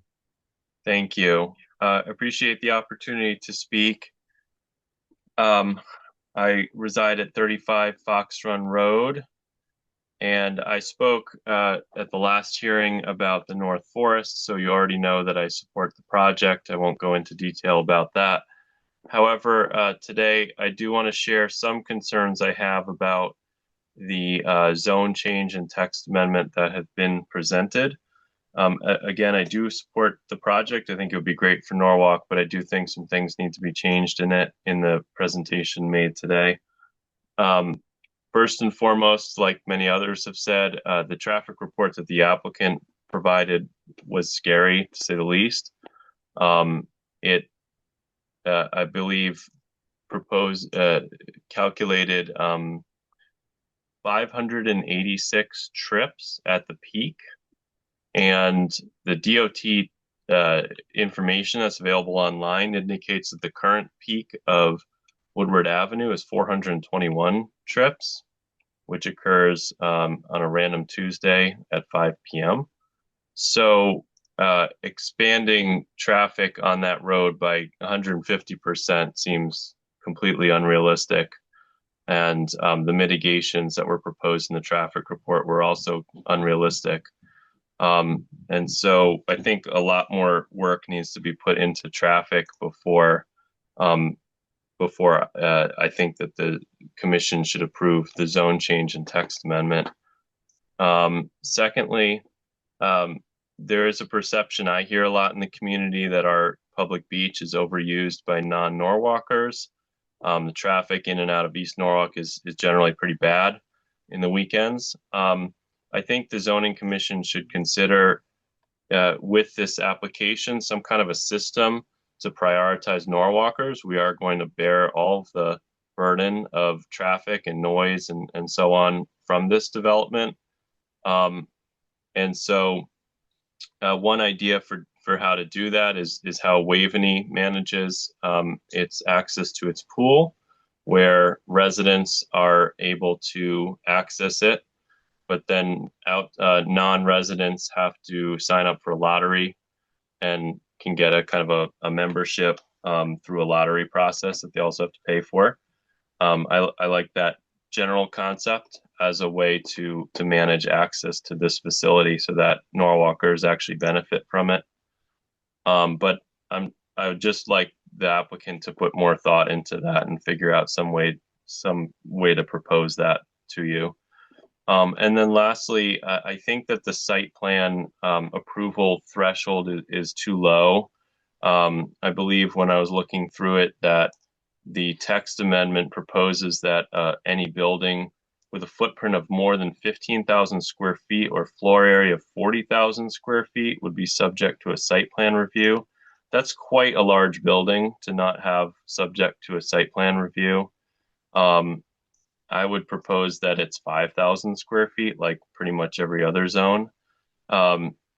It's also notable that the new zone would allow as a building as high as 50 feet to be within 25 feet of the road, which I think would be very far out of scale for that neighborhood. And so I think the front setback should be considered a little more closely as well. Again, they're proposing something that's really neat and really cool for Norwalk, but a zone lasts for a lot longer than a particular vision, and you can't predict what's going to happen in the future. So I think you want to make sure this zone is really thought through. Thank you for your time. Thank you. Next, Dan Ryan. No, Dan will go Brendan Hutchings. Hey, how are you? So, hey, my name is Brendan Hutchings, 68 Quintard Avenue. I just wanted to say thank you to everyone for hanging out here until 9:38, and to the McCords on the very generous gift to Norwalk. My wife and I moved to Norwalk about a year and a half ago with our daughter, and we specifically moved to this area of Norwalk because there's great people in the area and it's great to raise a family. It was quiet. And when we first heard about the Manresa Wilds, we were very excited about it. And I think a lot of people on this call will agree. Like, the idea is a great idea to turn an industrial site into public access. I don't think anyone's going to disagree with that on this call. But I think there's the reality of what is possible given the constraints of the roads and the infrastructure. And I don't understand why there's a rush to approve this type of a change when it's obvious that the current infrastructure can't support what's being suggested. And I feel it'd be prudent just to take a step back and go a little bit slower and get this right the first time, rather than rush it and risk it falling apart and then having it be another public issue that we have to deal with. And I have a lot of trust in Norwalk and the folks here on this call to make the right decision. But I would suggest that we pause on making this decision now until we have more information and can make a better decision for what's realistically possible given the current infrastructure that exists. Thank you. Thank you.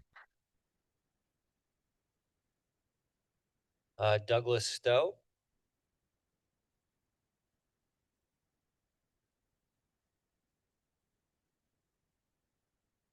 Doug, you just have to unmute yourself. Should be at the bottom. There you go. Good evening. Can you hear me? Yes, we can. Please state your name and address for us. Thanks so much. My name is Doug Stowe, and I live on Bell Island in Norwalk on Westmere Avenue.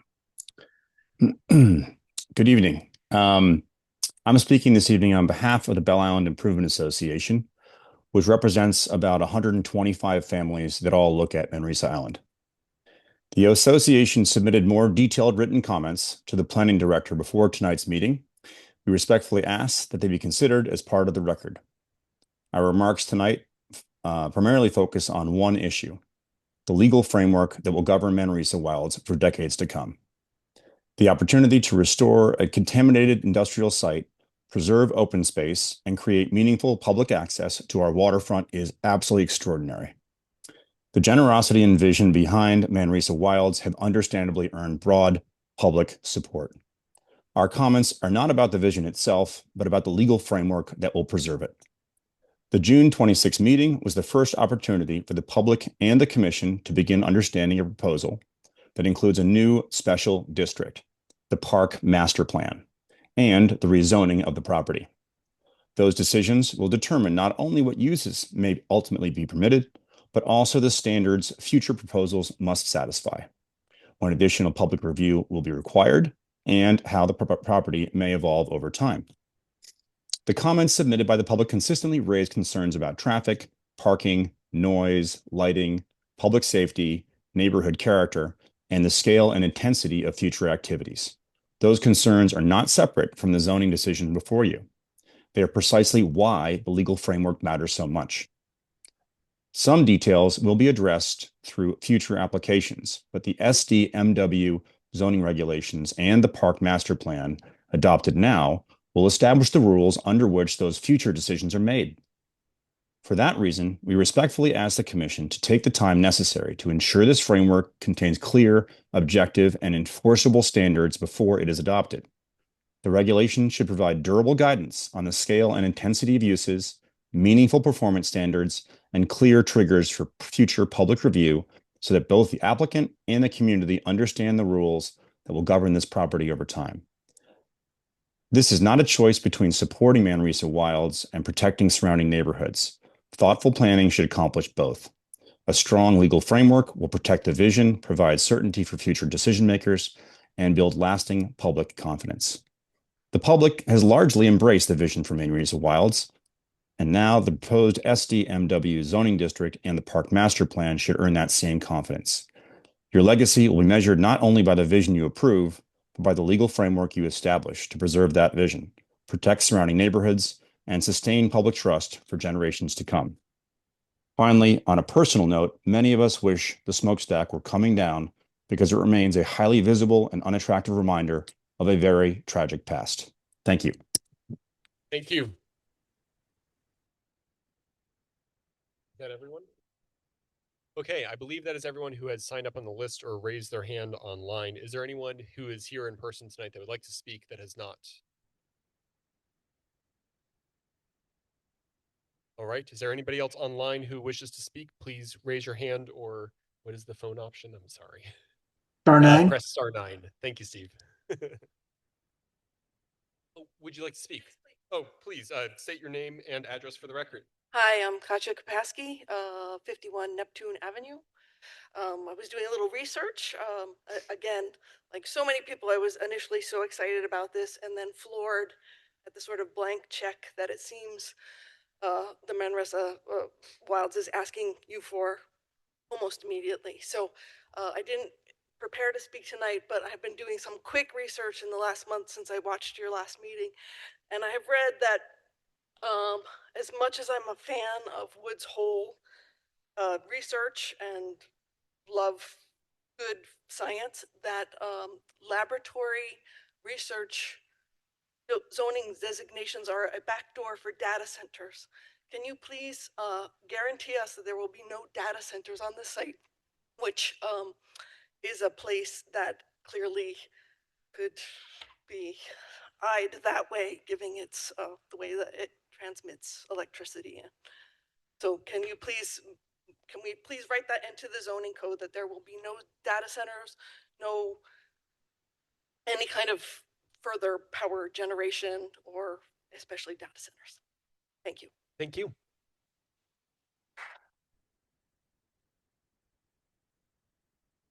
I'll call one more time. Anybody else in person or online interested in speaking this evening? All right, excellent. So I think we will close the public comment for tonight with the intention to resume on July 29th at 6 p.m. here in the community room. Thank you everyone who took time to speak tonight, to come in person and listen, to join us online. I do want to remind folks you can submit written testimony between now and our next hearing, so please do so. You can send it to Steve Kleppen or Brian Baker. Their email addresses are both on the agenda and online. Thank you so much for coming out tonight. We will now move to our next item of business, which I believe is the minutes, but I need to pull up the agenda. Yes. So next, well, I'll give folks a moment to leave. Yes.